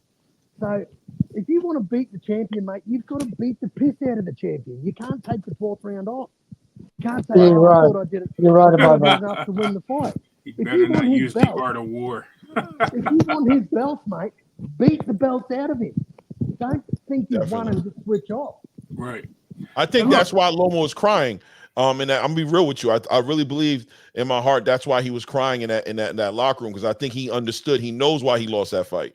You know what I'm saying? He's like, I shouldn't. He took off, and he knows he did. He felt it. Like he felt like he won the fight, but he's like, I gave them a reason to take that fight away from me. Yeah, And he gave the fight away. He gave the fight away for sure. he did. And let's be clear. I'm not saying Kambosos is going to beat Loma. What I'm saying is, don't be surprised if it happens. That's what I'm saying. That okay. Don't be I ain't gonna lie. surprised. I'm gonna be surprised, Ray. I'm gonna be Because surprised. let me tell you what I'm telling you. Because he wants to use Loma to dangle that contract in front of Shakur, and I'm telling you, things like that backfire against guys. All right, but the question is, does he have the ability to do it? Yeah, I understand what he wants in the drive he might have, but he tried. When I saw him fight against Devin Haney, especially in that second fight, I know he had the drive to win that fight. You could see he wanted it. He just couldn't couldn't do it, right? But and I think Loma's one of those math problems. Like if you don't know how to do this math, it's a southpaw problem, as Kangaroo said. It's a southpaw because they're going to keep moving to his right. It's going to be slugged. It's going to be hard for him to hit. And it'll be a battle of the outside foot, basically. Right, but Loma's one of those guys. How do you train for Loma, man? How do you get sparring partners to fight Loma? How do you get guys who use angles like Loma, man? It's hard, man. I don't know who you can use as a sparring partner at 135 to fight Loma, man. I just think Loma with that footwork and those angles, I just think he gives Kambosos a whole lot of trouble, man. And I've followed Kambosos for a long time, man. And I'm telling you, this dude struggles with southpaws, with basic southpaws. Right. I think someone who brings in a game with footwork and angles, I think it just spells trouble, nothing but trouble for Kambosos, man. Right. And like I said, I could see it. I could see it happening. Trust me. I'm just saying, I could see Loma winning this fight with ease. Ease. You know, I'm just noticed it's boxing and it only takes one punch. That's all I'm saying. At the end of the day, of course. George he's not a knockout artist. He doesn't have power. Well, he knocked Tszyu down. I mean, not out. Flash knockdown. Hey, that was it kept Tszyu guessing the rest of that fight. I'll tell you that. Listen, man, we know that fight with Tszyu was very it was a good day. It was a bad day for Tszyu and a great day. There you go. Everybody has one of those. For Kambosos. I don't think you can bet on that with Lomachenko. That's a cherry pick gone wrong. That's a cherry pick gone wrong. Yeah, exactly. That was like Wilder and Fury. That's the same thing. That's exactly what I'm saying right now. That's a cherry pick gone wrong. Are we having a history revisit right now? Are they cherry picking Kambosos right now? And it goes There's plenty of them going out in history like that. That's what I'm saying. I'm not, like I said, I'm not saying that Loma's not going to win, because I believe he's going to win. But can it go wrong is the question, because of him trying to use this to keep Shakur at top rank. He's trying to dangle this. He's going to watch. You're going to see it. Well, we're going to have to see it, Ray. We're going to have to. I'm not talking about the knockout. I'm talking about him dangling Loma to Shakur for him to stay there and fight for the unified title. The unification. Okay. That's what I'm talking about. Who do you think would win between Shakur and Loma? That's tough. I'm going with Shakur, man. I'm going with the Shakur keeps distance well. But when Loma closes distance, when Loma closes the distance, he knows, he knows how to grab and get out of that so quickly. He turns you, and when he turns you, you're turning right into his left hook every time. It happens so many times in his fights, and you just don't see it coming because you're turning back to defend, and he's right there on top of you. He's bow. It happens every time. Most of his knockouts happen that way. Yeah, but you got to realize they're both southpaws. Right. He'll still turn him. Didn't he fight what's his name was a southpaw? He did the same thing to him. What's his name? Jeez. You talking about somebody that Loma fought? Yeah, it was he was a southpaw. He did the same thing to him. Rigondeaux? Yes. He did the same thing to him. He spun him, he kept him close, he kept spinning him. Because remember, Loma's he's like ambidextrous with his feet. He goes either way. You Yeah, know? can do. Good left and right. Yeah. So he spun him. He was still spinning him. He still caught him with the left hook as he kept turning out. He did a really good job with Even both. with Russell, Yeah. right? He did Yeah, the with same thing Russell. with Russell. He did the same thing Yeah, with with Russell. Russell. Yeah. I think Shakur's is a different animal.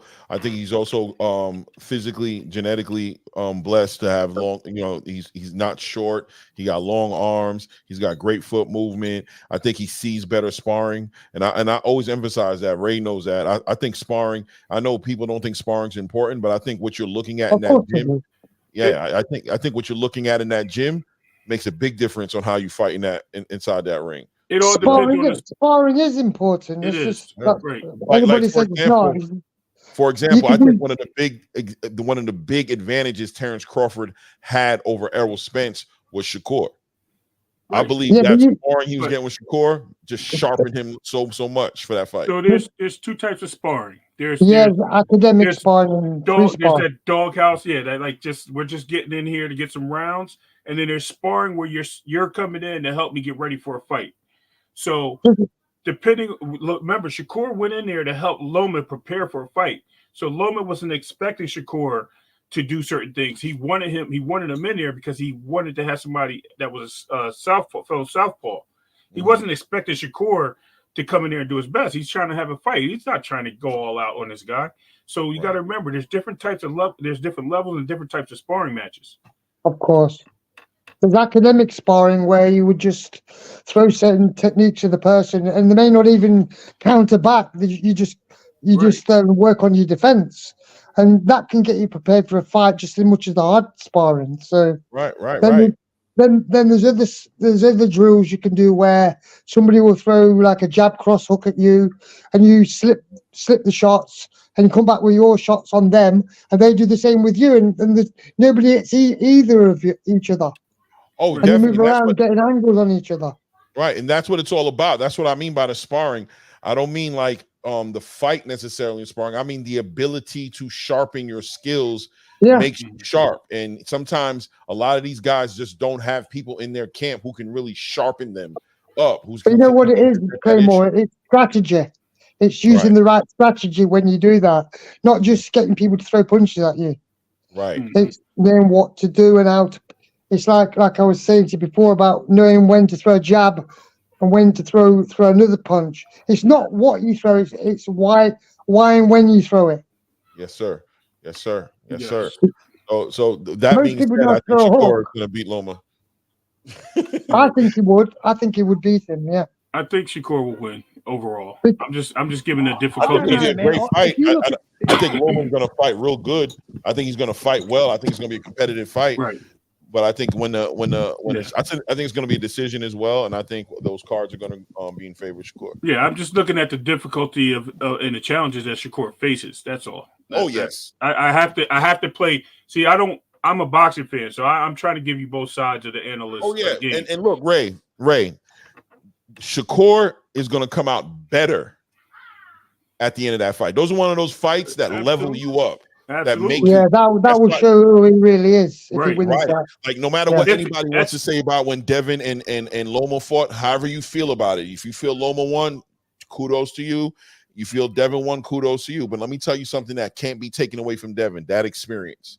Fighting and he went in there and he fought him as well. And he fought him. End of story. He made the fight. He did the fight. Yep. He didn't talk about it on social media. I think he's building one of the best resumes in boxing today, man. Yep. I'm sorry, but I'm not a Haney fan. I'm not a big Devin Haney fan. But I'll tell you what, mate, I like the way the kid moves. I like the way he's moving, man. I take nothing away from him. I think he's doing what he should do. He's doing what throwback fighters do, man. He's fighting for legacy. Yeah. And you know what comes with legacy? Money. Legendary status. Yeah, money too, though. That's what people. And I'm glad you said that, Boxing Kangaroo, because that's what it's all about right there. People don't believe there's any money in legacy. They've got this story in their head where they say there's no money in legacy. There's no money. You just think if boxing ended now and we looked at the legacy of the fighters today, with their records, who do you think would be? You'd be putting Loma in there. You'd be putting Haney in there.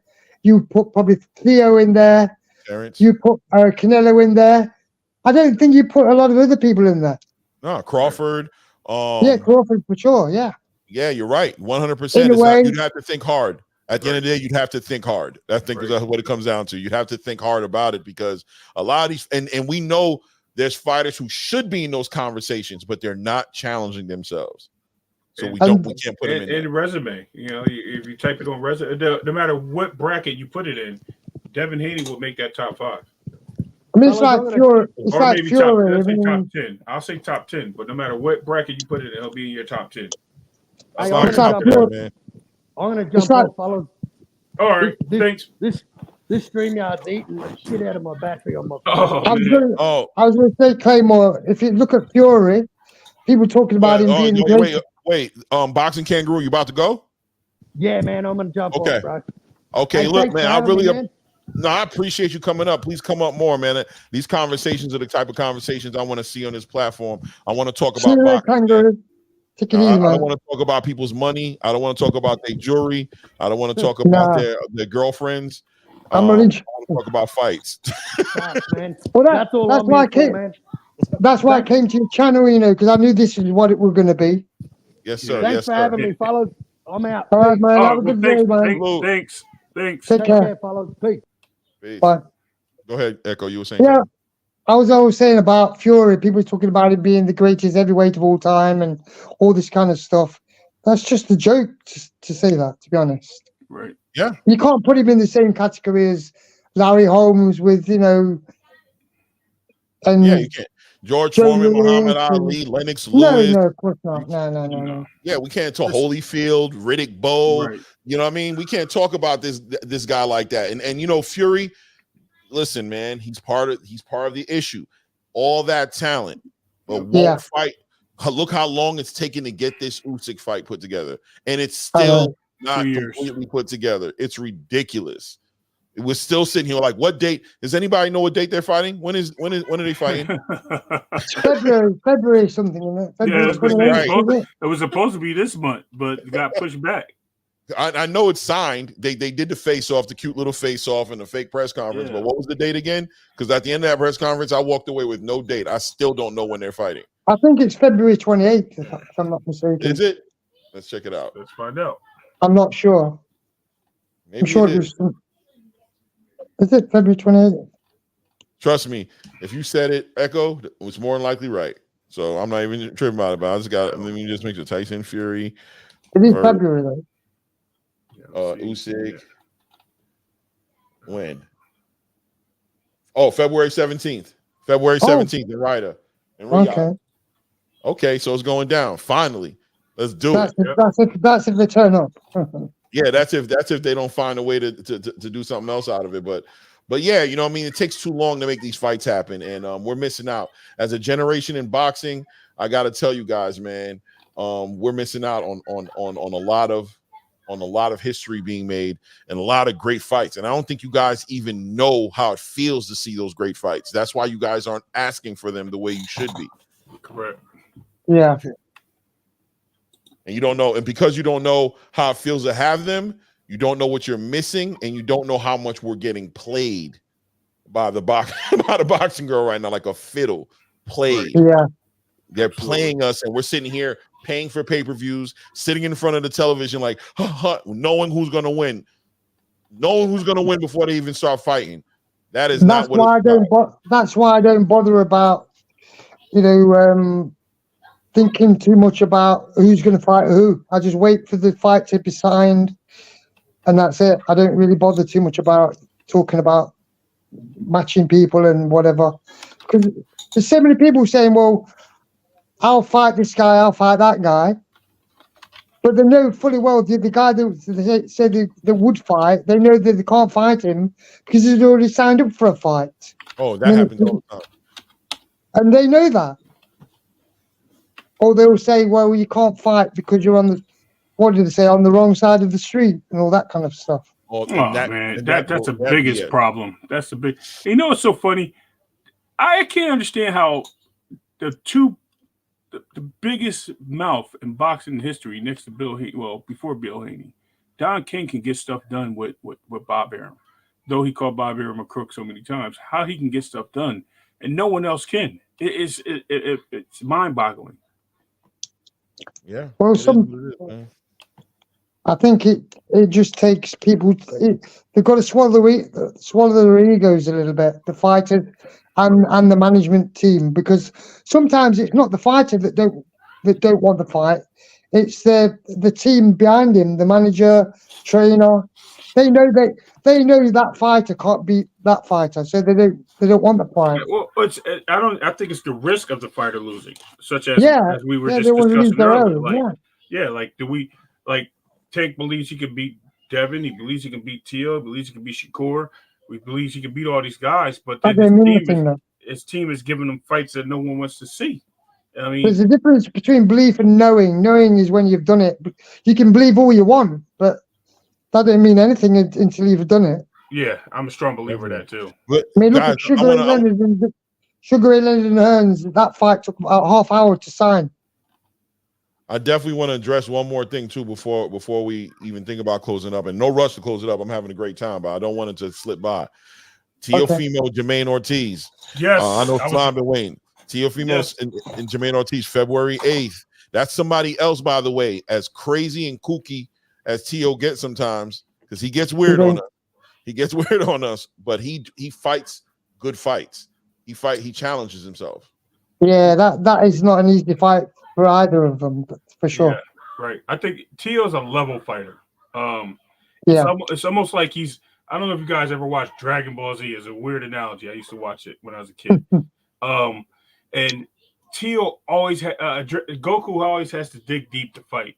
Teo reminds me so much of that. Like, it's like he'll fight up to his competition and either surpasses or he loses. You know what I mean? Like he just doesn't take it to the next level. It's like you got to go back and train. We have to see him come out. I want to see him come out on his best. I want to see this fight he did like he did with Kome. I want to see him at his best. And then I want to see Ortiz like he fought Loma.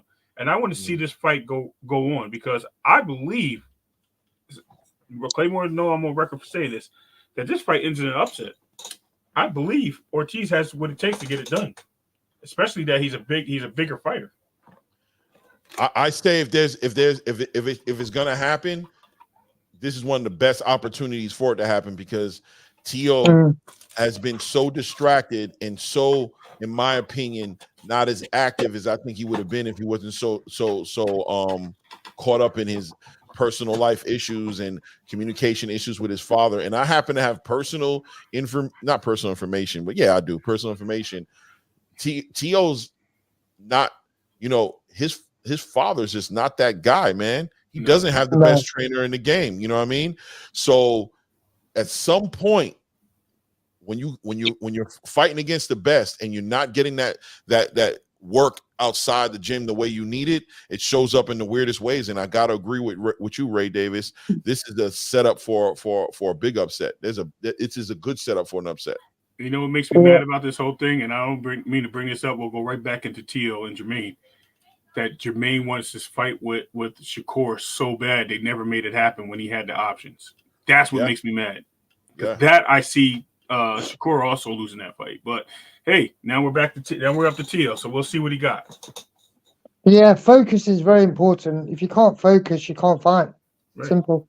Well, guys chasing garbage cans and dancing in the street, like, where's this?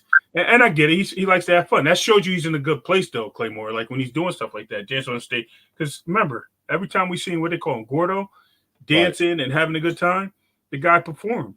Right. That means his mind is clear. He's free. He's enjoying himself. But is he overdoing it? Is the question. Could be an act. Yeah. Could be his way. I think that's his way of releasing all the distractions in his life, in my opinion. Right. Oh yeah, 100%. He definitely taps into dancing he loves it. He loves it. You know what I'm saying? Seems like that's what he would have done if he was in boxing. But Bud Jablonski says should have been a backup dancer. You know what I'm saying? Like he loves to do it. You know what I'm saying? But man, I think that's gonna be a real great fight, man. I ain't gonna lie to you guys though. I think Teo gonna win. You know what I'm saying? Okay. But I do agree that this is a setup for an upset. It's a possibility. It definitely Yeah. gonna make a difference on what Tszyu shows up that night. What Tszyu shows up. Is it a Tszyu who's focused and been working hard and getting ready for this fight, or is it a Tszyu that's been arguing with his dad half the training camp and trying to see his son and his baby mother's hiding his son from him, and getting caught up in the news and the cameras, and which one is it going to be? We're going to see. He needs the mindset that he had with Josh Taylor. If he gets back to that, it'd be good. Yes, Josh Taylor was a great mind. That was a focused Tszyu right there. That was a Tszyu right there that was kind of angry a little bit. He was very much like, you guys really think I'm not what? Okay, Yeah. I'm going to show out in this fight. He had to bleep it himself that time. Yeah, we got 3-2 Tszyu losing here. 3-2. Yeah, but there's always somebody going to say that. Islam thinks Islam says I'm sure he could have found 3 that thought Crawford was going to lose, so that didn't mean anything. Bud Jablonski said, but that wasn't a focused Josh Taylor. I don't know. Yes, sir. I agree with that. Josh Taylor. I think Josh Taylor came back from an injury, didn't he, as well? And he was off 14 months. So and he was heavy. He was heavy. 1 second, guys. Yo, salute. It was still a good performance. Crowder, AK Crowder. Thanks for coming by, man. I really appreciate the support, man. Thank you. Go ahead. It's oh, go ahead. You were saying. Echo. Yeah, Echo was saying something, Rick. Yeah, I think that's going to be a tough fight for Lopez for sure. Yeah, I don't think like Boxing Kangaroo said, Josh Taylor wasn't easily making 140. He just did it. He should have relinquished those belts and moved to 147 a long time ago. Unfortunately, he didn't. As far as Tszyu showed me that the Sandor Martin fight showed me who he was. That guy. Literally, I don't know what Sandor Martin did besides getting headbutted in the face, but he had Tszyu moving every which way but where he wanted to go. He controlled the fight, and controlling the fight is a key to victory. And I see Ortiz doing the same thing. Right. I think Lopez has trouble with real movers. Right. That's why somebody like Shakur or Haney would give him a lot of problems. Definitely. I agree. Definitely. I agree with that as well. Man. Look, 2024, we're about to do our closing arguments. We've been going on 3 hours. We're going to be doing this way more often. Yeah, no, right? It was a good time, man. I really had a real great time, man, and great really honored that Echo came through. Like, really, Echo, I'm not playing. I really look, you really that guy to me. Like, you're really that guy. I think you're underrated. I don't see you enough places, in my opinion. You know what I'm saying? I haven't got time. I'm glad you made time for me. I don't care. I'm glad you made time for me. Come get it over here. If you want to know where he's at, he's over here. But I can vouch for that. He gives Echo and Mazuma, yes, and Blood all the credit in the world. And I mean other channels too, guys. No disrespect. There's a lot of channels out there that. But he gives you guys. I'm gonna be real with you, man. These guys are the purest form of this. They're the purest. Right. They're the purest form of this boxing space of what I want to capture. They really shine a light on that, and I just learned. I'll be honest with you. I learned. You know what I mean? I'm probably like the dumbest person in the room, and I love being the dumbest person in the room in a situation like this. Well, I don't mean it in a derogatory way, but I'm saying when you surround yourself with such knowledgeable people, you just elevate yourself, you know what I mean? Yeah. Because in most rooms, I'm not on the bottom of the totem pole. I'm be honest with you. You know what I'm saying? In most rooms, I'm probably one of you guys.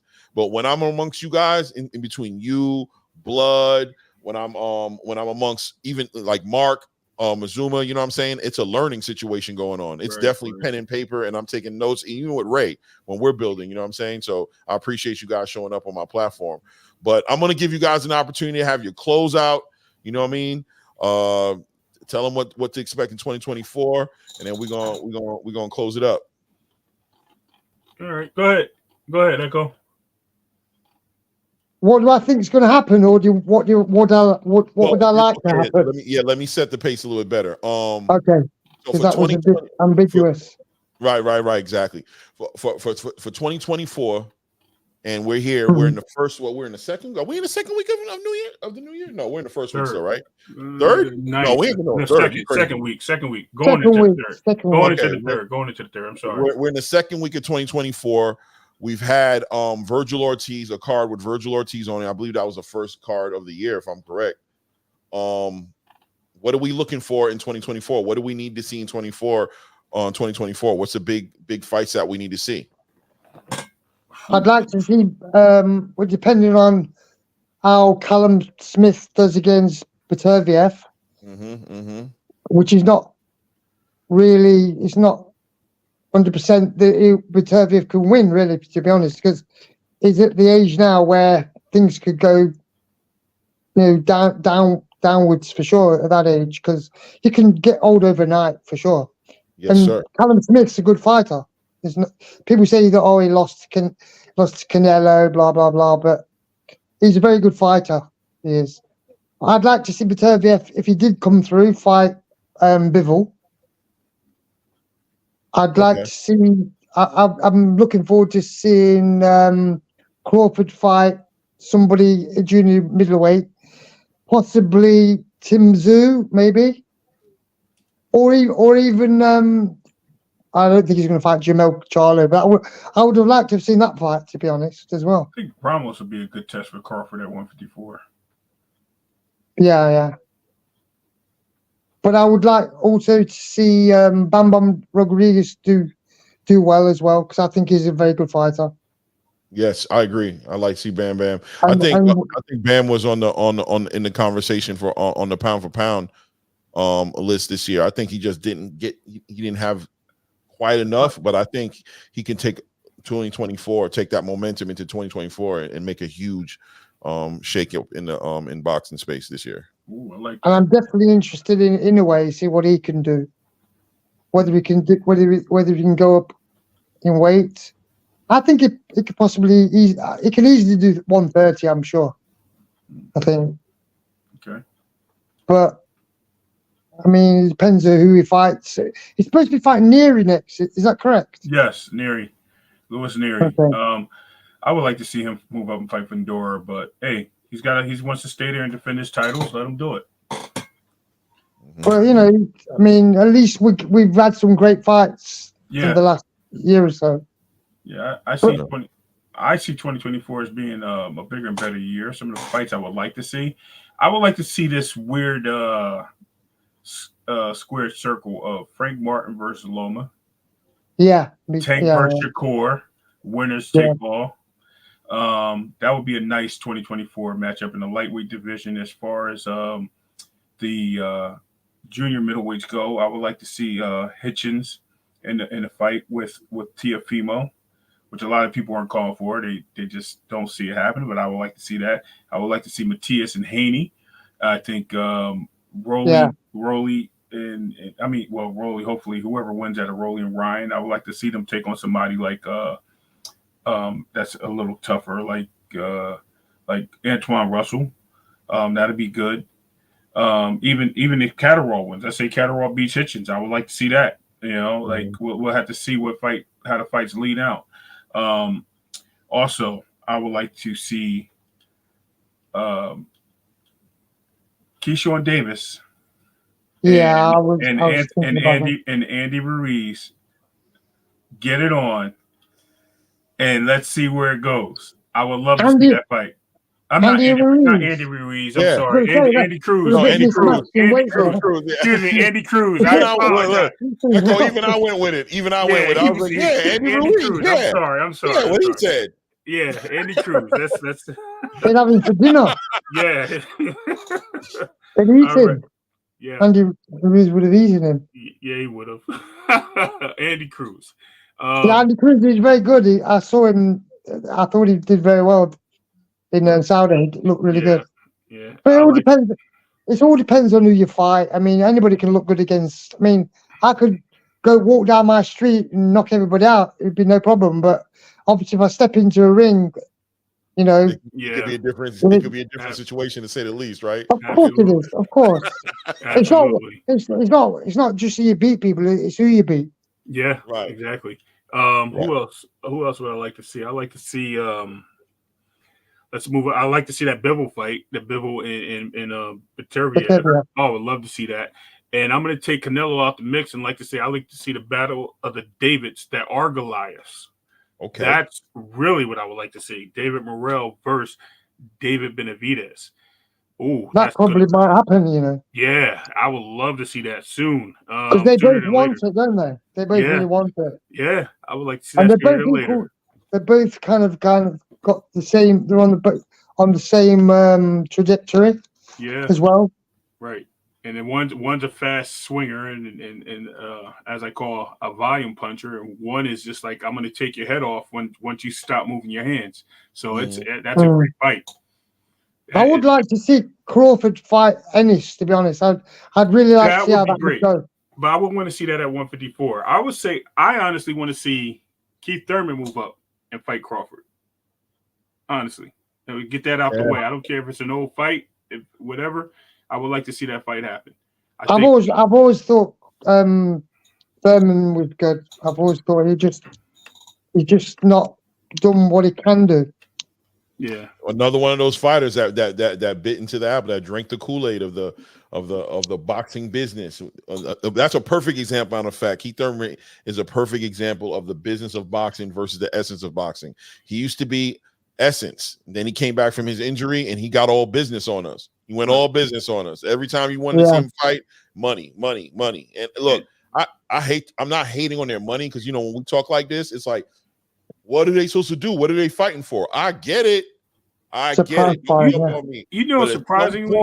at some point, I need the essence of boxing to show its face. Get your money.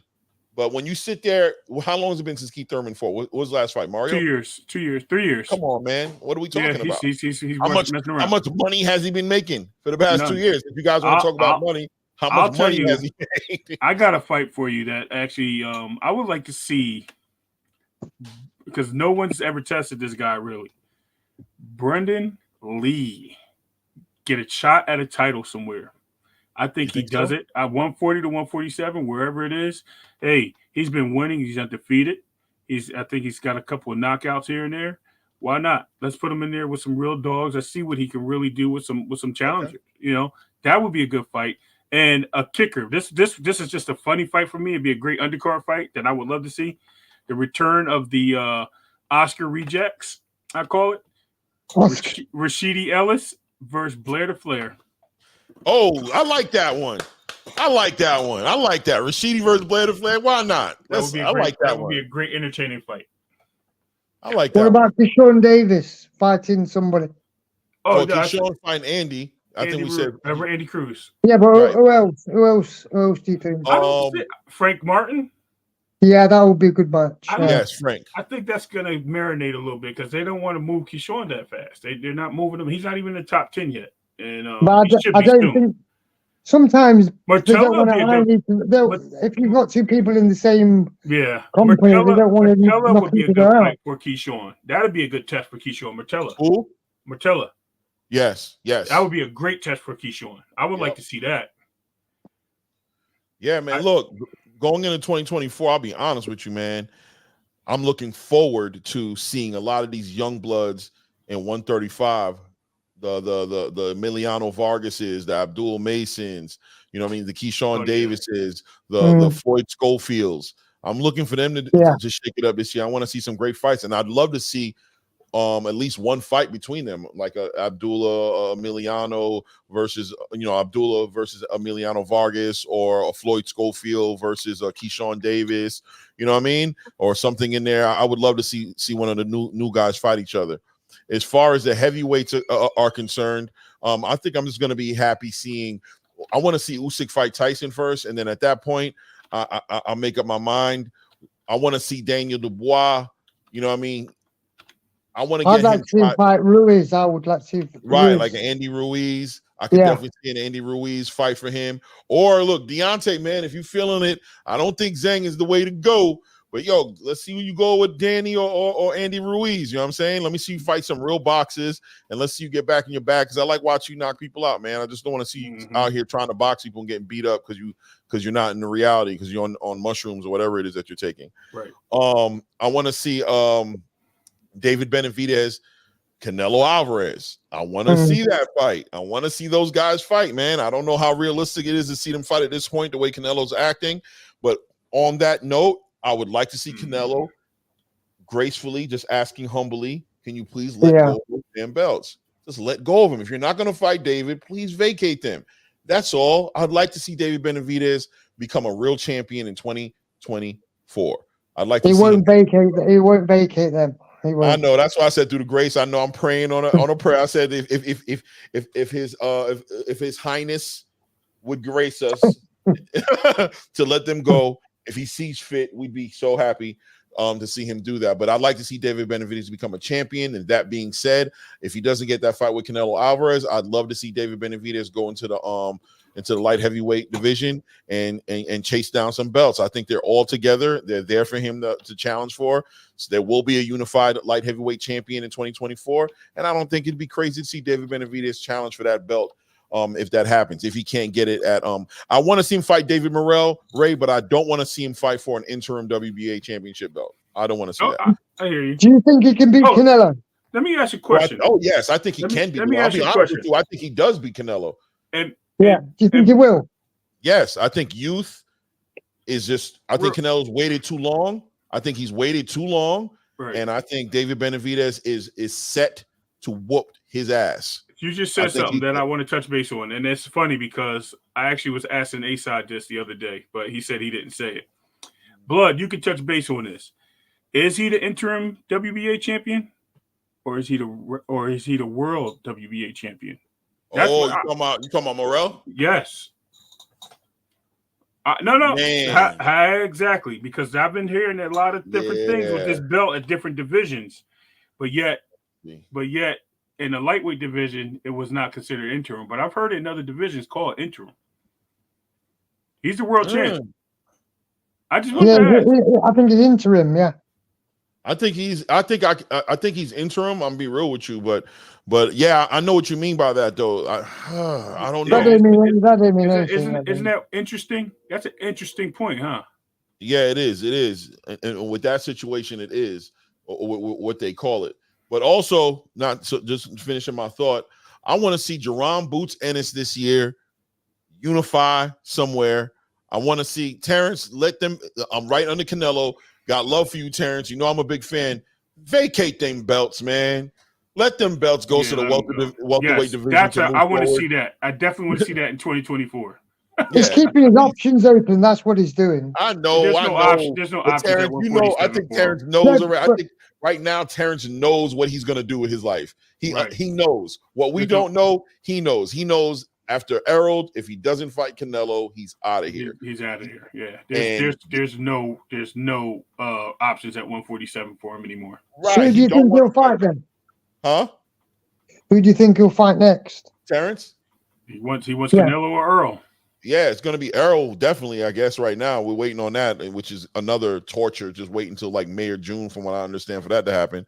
But it's going to be that, and then if Canelo changes his mind, that's going to be interesting, though, because Canelo's painting himself into a very hard space to where it's like his choices are becoming very dangerous outside of Jamal Charlo, which I don't think is a walk through the park for him. But no, for sure but it's either Terrence or David, right? Like, it's Terrence or David. I think he fights one of them before he retires. How about that? I think he fights one of them before he retires. Terrence can move up to 160 and then make a case for 168 if he gets up to 160 and is successful. Exactly. But there's no one there at 160 for him to fight. That's our issue. He wants to fight for a championship and he wants to go for only money fight. So so it's one or the other. So I'd like to see that. I'd like to see that happen. So I want to see Jerome Boots Ennis unify this year, damn near go undisputed. I don't think he has enough time to go undisputed, but I'd like to see him damn near go there. And I like to see the welterweight division jump off and do its thing. At 154, I want to see I would like to see a undisputed champion this year too. At 154, I'd like to see that happen as well. It's gonna be hard because the belts are going to get scattered around unless they're all scattered. All the belts are going to be scattered. That's the problem. Well, if Jamel, you talking about Jamel leaves it? I thought Jamel. I heard rumors that Jamel was willing to fight Tim Tszyu. Am I wrong? Well, if he fights Tim Tszyu, then we could see something happen. That's what I'm talking about, right? Do you think he'll beat Tim Tszyu? He'll beat Tim? Do you think he would? Not right now. I think he's been outside the ring too long, too much drama. And I think I'll be real with you guys. I think there are issues in Derek in Derek James' camp. I think there was some rumors things about going that. on. Something's going on in that camp, man, and I think the fighters are suffering for it. And I don't know what it is, but I just Maybe feel they like lost faith in him, you know. it's probably Ryan. I'll be Because honest with when you have a bad performance from your star fighter or one of your star fighters, and everybody's criticizing you, it's got to cause some rift within the camp. I feel like things are going on there. When you look at all the fighters, when you look at Jamel Charlo and what he's been up to on that last fight against Canelo, which is just like, what was that? Then you look at Errol, then you look at Frank Martin, and then what does he have? Ryan Garcia, who's sitting up in there bringing all the cameras around and flashing the idea of money. My question is, Derek James focusing on what he's supposed to be focusing on, or has he become part of the business of boxing? Well, Ryan Garcia didn't improve. He's not improved under Derek James, that's for sure. Right. So I don't know. We'll see what happens in that camp. But I don't know. The question about, once again, just getting back to your question, Jamel versus Tszyu. Right now, I would go with Tszyu. Right now, that's how I feel. If I see something different, which I haven't, I got to go with Tszyu. What do you think? Yeah, I would agree with that. Yeah. Go with Tim, right? What do you think, Ray? Okay, Ray. I'm sorry. I was on mute. I got a phone call. Okay. Are you good or are you still on the phone? It's all good. He's still on the phone. Okay. Yeah, I'm still on the phone. Give me 1 Oh, second. do your thing. Okay. Do your thing. Yeah. So I'd like to see an undisputed there as well. And yeah, that's pretty much it. I want to see the best fight the best this year, man. I want to spend my money and not regret it. How about that? I want to buy my pay-per-views and not regret it. I've not bought a pay-per-view for a long time. Yeah, well, yeah, I'm still. I just watch. I don't even stream them. I just watch the replay. Right. Most of the time. That's another thing I'm hoping this year. Echo has to compel himself to buy a pay-per-view. A fight so good comes out, he's like, you know what? I gotta catch that. I think the last pay-per-view I bought was Mayweather and Pacquiao. Okay. It was. Okay. That's a while back. Yeah, it's a long time ago. Yeah, but I've watched a lot of replays and things like that. But I don't stream because I don't think it's right to stream too much because I think you're taking away the money. But it's gonna happen anyway. People just don't give a shit really. People just want to watch the fight. Exactly. And you can't be guaranteed what you're gonna get because who thought the May Pacquiao fight was going to be like that? I did. Okay. But most people expected more, though. It took too long to make the fight. I thought it took too long. I thought we were watching two old men fighting. That's what I thought. I was like, this fight is going to, because I knew what Floyd was going to do. And the question was, it was boring, wasn't it? Boring is watching paint dry. Paint dry. What was the question? I'm sorry, I'm back. What was the initial question? The Floyd Pacquiao fight? No, that wasn't the question. The question to you before you left was Tszyu and Jamel Charlo. Who would win?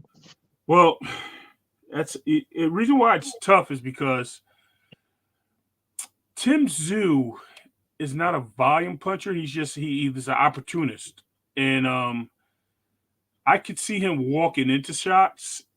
Trying to get to Charlo, but I also know he's heavy-handed. So once he gets going, it could be all over. So that's really tough. I'm going to actually say I think that's a 50-50 fight currently. I'll go with that.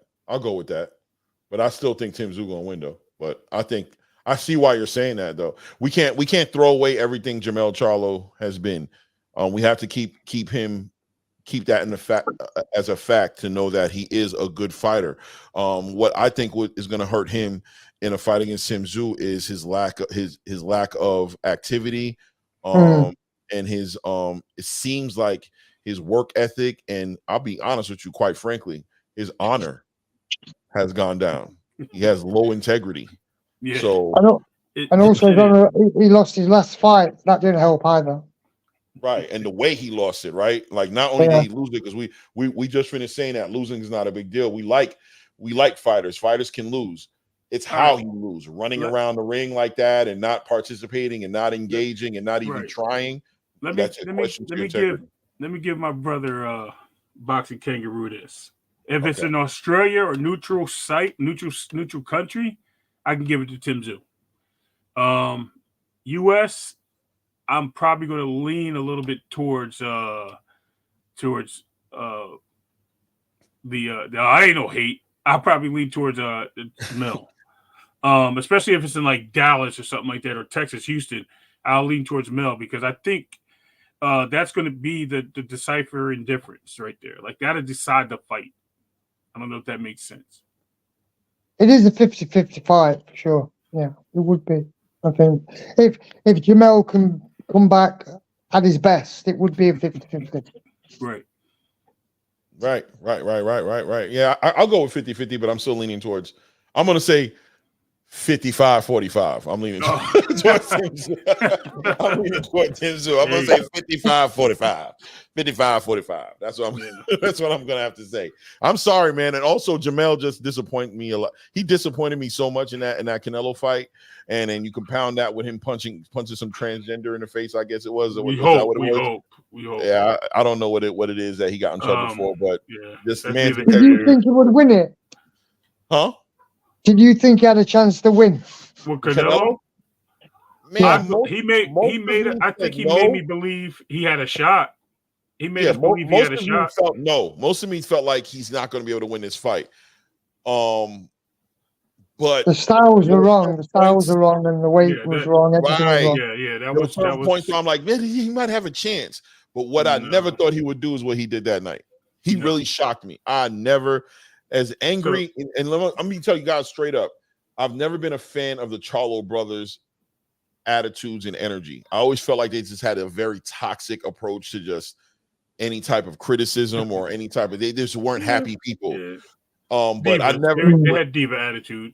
Yeah, but one thing I always said about them that Lions only, I believe that in them. I said those dudes really represented that and everything they did when they fought with that attitude. I never expected that boy to do what he did. Do what he did against Canelo. I'm just reading the chat. I'm reading. You mean purr in the ring? Yeah, right. He said, Mark. He called Mel's wife transgender. Hey, if you found out after all these years, would you punch him too? I'm just kidding. Man. I don't want to go there. That's not. Yeah, I don't know what happened. Clean. Man. I don't know what happened. The The rumor is it wasn't his wife. I don't know. You know what I'm saying? I ain't calling his wife transgender. I'm talking about somebody else. Right. That's what I'm saying. Man. I don't know. I think Jamal has got more dog in him though. Yeah. He does, but right now, Jamal, oh yes. Yeah, Jamal, Benavidez, yeah. And he's more humble right now. Yeah, the only fight I was a bit disappointed was it Karabov? What's his name? Karabov? What's his name? Karabov? Yeah. That fight. I don't think he performed that well in that fight. But he's done he's fought really well in a lot of fights. And he's very technical. He's got good technique. Very, very, very fundamentals. Yeah, the very good fundamentals. Claymore, I got one for you for 2024. What's up? What if we don't get Keyshawn and we get Andy Cruz versus Mason? Both top rank. Actually, no, Andy Cruz is his own, but we can still get that fight. Oh man, bro! You know that I'm gonna tell you something. It's funny you brought that up because I'm like Andy Cruz is going. He's like a pro who wasn't pro. Like he's come in a pro because of that extensive amateur career he brings into the ring. Man, bro. I think first of all that would be a great fight. Number one. Yeah, food for thought, man. Yeah, that'd be a great fight. Who would I go with? Man. I mean, Abdullah just, you know what I mean? Andy, where's the power? Where is the power with Andy Cruz? We've seen him show power in his last fight a little bit, but where's the power at? Because Abdullah Mason's going to bring that heat. He's going to bring that heat. Who has he fought that we've seen him really drop? Like, come on, let's be real. You're right. No, listen, listen, I hear you, bro. That's what I'm talking about. That's why it's so difficult. Yeah. It's Okay, so difficult. I had to throw that wrench in the fire. It's okay. Yeah. He says Slime says he beats. Let me see here. Slime says he beats them Andy all. Cruz beats them all. He beats them all. Right. And he beats them all. I like that. The amount of times I've heard that, I've been billionaire. Echo's heard that one before. Been there, bought a ticket, left the party. It was all right. Yeah. It was cool. I've heard that so many times. It's just ridiculous, honestly. Yeah, man. I don't know, man. So I can't be Jonathan 97. The question was Andy Cruz versus Keyshawn. Who I'm not Keyshawn. I'm sorry. Mason. Abdullah. As far as Keyshawn, I mean, he's got his hands full in his next fight. Honestly, he's fighting actually somebody that contended for a title at one point. Or Pedraza, right? Yeah. Is it Pedraza? Yeah, Pedraza. Yes. Pedraza, yeah. Yes, sir. Keyshawn don't shower. Keep him out of conversation. Even his name stink. Damn. He said Keyshawn doesn't shower. Keep him out of this conversation. Even his name stinks. Oh my goodness, so funny. Guys, come on, guys. Oh man, you were saying something, Echo. I know we cut you off. You know, I know. I'm sorry. No, I'm just saying. I just saw it on there. What he said, Keyshawn don't shower. Okay. Yeah. What the hell? Yeah, Keyshawn. I'll tell you this: Keyshawn smoking weed wasn't a big deal. The way he handled it did disappoint me. I didn't like the way he handled it, as far as making a big deal. Not just take your lick, keep going, and get back to boxing. I'm gonna keep smoking because I'm allowed to. We should all be able to. That's the mentality of the kids. That's what we talk about. Right? The nonsense. That was very childish. Now, is it true that marijuana covers up the signs of any performance enhancers in your bloodstream? That's what I No. It isn't. No. Okay. They don't. No. Okay, good. I'm glad you answered that and cleared that record because that's been talked about a few times. Yo, Alex Ramos. Alex Ramos, I got a question. Are you Mexican? And I'm gonna read your comment while you put it in the chat. Why you can't talk about Ryan? But he says, yeah, you're reading it. Go ahead. He said, why you guys talk about Ryan? He's not even a champion. Let's talk about the real champion. For me, the real fight is Matias versus Haney. Let's push this fight. Oh, we talked about that. I agree. We all talked about that. We said we want to see that this year. Yeah, because I want to ask Ramos a question. I want to ask Alex Ramos, if you are Mexican, I want to ask you the question that Bill Haney was running around asking. No, Alex Ramos is Boricua, brother. Oh, maybe. Okay. He's Boricua. Maybe. But still, whatever. He's probably from Aguadilla or is Ryan Garcia La Raza? Is Ryan Garcia La Raza? No, it's a different thing, man. Island's different from mainland, man. Ask him if he can be. I know that. Go ahead. What'd you say? Ask him if he can be a Twitter champion. Oh, Ryan. Yeah, Alex Ramos, La Raza or Twitter champion. Which one we going with? Which one? I like Ryan though. I like Ryan. I mean, man, he took the fight with Tank, and he was very disadvantaged in that fight. But he's not. He's not SA. He's not SA. Okay. Man, no, I like Ryan Garcia. I told you. Look, I told you. Boricua. I told you. Okay. Yeah, I told you. Yeah, you were right, Ray. You were right. Yeah. Salute, Alex. My apologies, man. I know you guys hate when I didn't see you, man. It's not like I seen you, so I was just asking. You know what I mean? But yeah, man. At the end of the day, I like Ryan Garcia as well. But he has to show me. I need him to show me some. I need to know what side of the game he's on. Is he needs to improve more. He needs to improve technically. Right. Yes. Still, I need you to let me know. To be honest, I'm sorry, I have to hop up out of here. I got to go to work. I'll be in the chat if you're still on. If not, we'll wrap it up. No, we out. I'm about to go too. All right. Is there anything you want to say? Yeah, absolutely. Good, then, yeah. Thank you. Right, yes. Thank you, Echo. Always a pleasure. Everybody who came through, man. I really appreciate you. Everybody in the chat, Claymore, there's something named up there for you. You can touch base with me on that later in the private chat. We'll Oh, talk okay. I'll about check it. it All out. right. All right, guys. Talk to you guys. Salute. All right, salute. All right, man. Cool. Claymore, you did a good job tonight. Excellent. Thank you, Echo. I appreciate you. No, I was looking forward to coming on here because I've been watching looking at your videos and your breakdowns. They're really very, they're very good.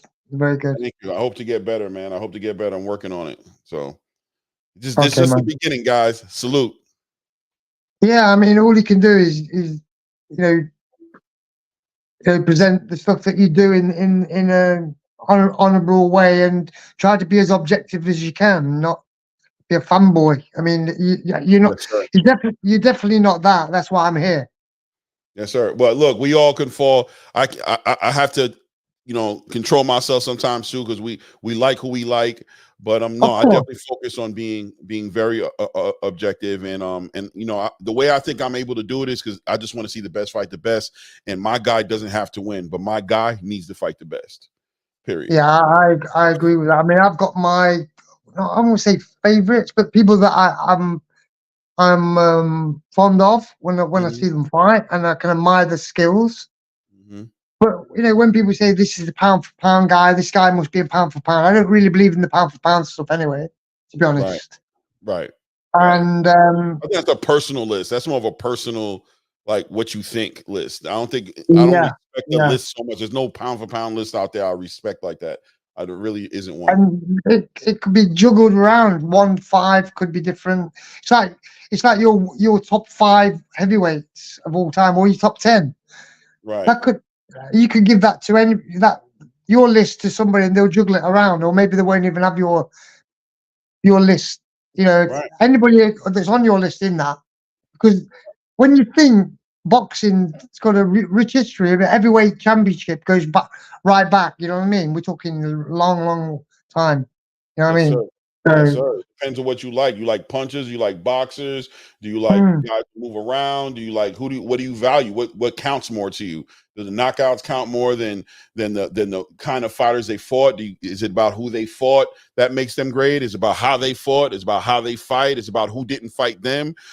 What is it? What is it that you have that is your that's your standard? You know what I mean? That's going to make a big difference in who you put on your list and where you put them on your list. I agree. And how many times he's defended the title, all sorts of things. Yes, sir. Yes, sir. I mean, you think about it, you could have a top 1,000 in a list. And possible. If you're on the top 1,000 of the greatest fighters of all time, you're a great fighter. Yes, sir. Yes, sir. You don't have to be in the top 10.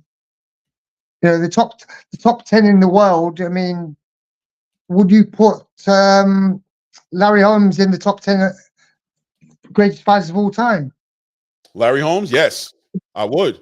Top 10? You said top 10 or top? Not heavyweights. I'm on about of all fighters. Exactly. See, you have to think about that. Larry's up there for me, though, man. I think Larry was a really great. It was underrated for sure. Yeah. Yeah, he was a really great fighter. But no, you're right, man. I'd have to think about it. But let me let you go, Echo. I'm gonna go. All right. I got a talent waiting on me. I need to get bed now, to be honest. There you go, man. I'm gonna send out hope to see you back on the next time I do this. You guys made it so worthwhile, and you made my first live worth it for me. I was so scared nobody was gonna show up, and people showed up. I appreciate it. You're welcome, man. You're welcome. You're doing a good job anyway. Good. Yes, sir. Thank you. I appreciate it. All right, you take care. Good night. You too. Salute.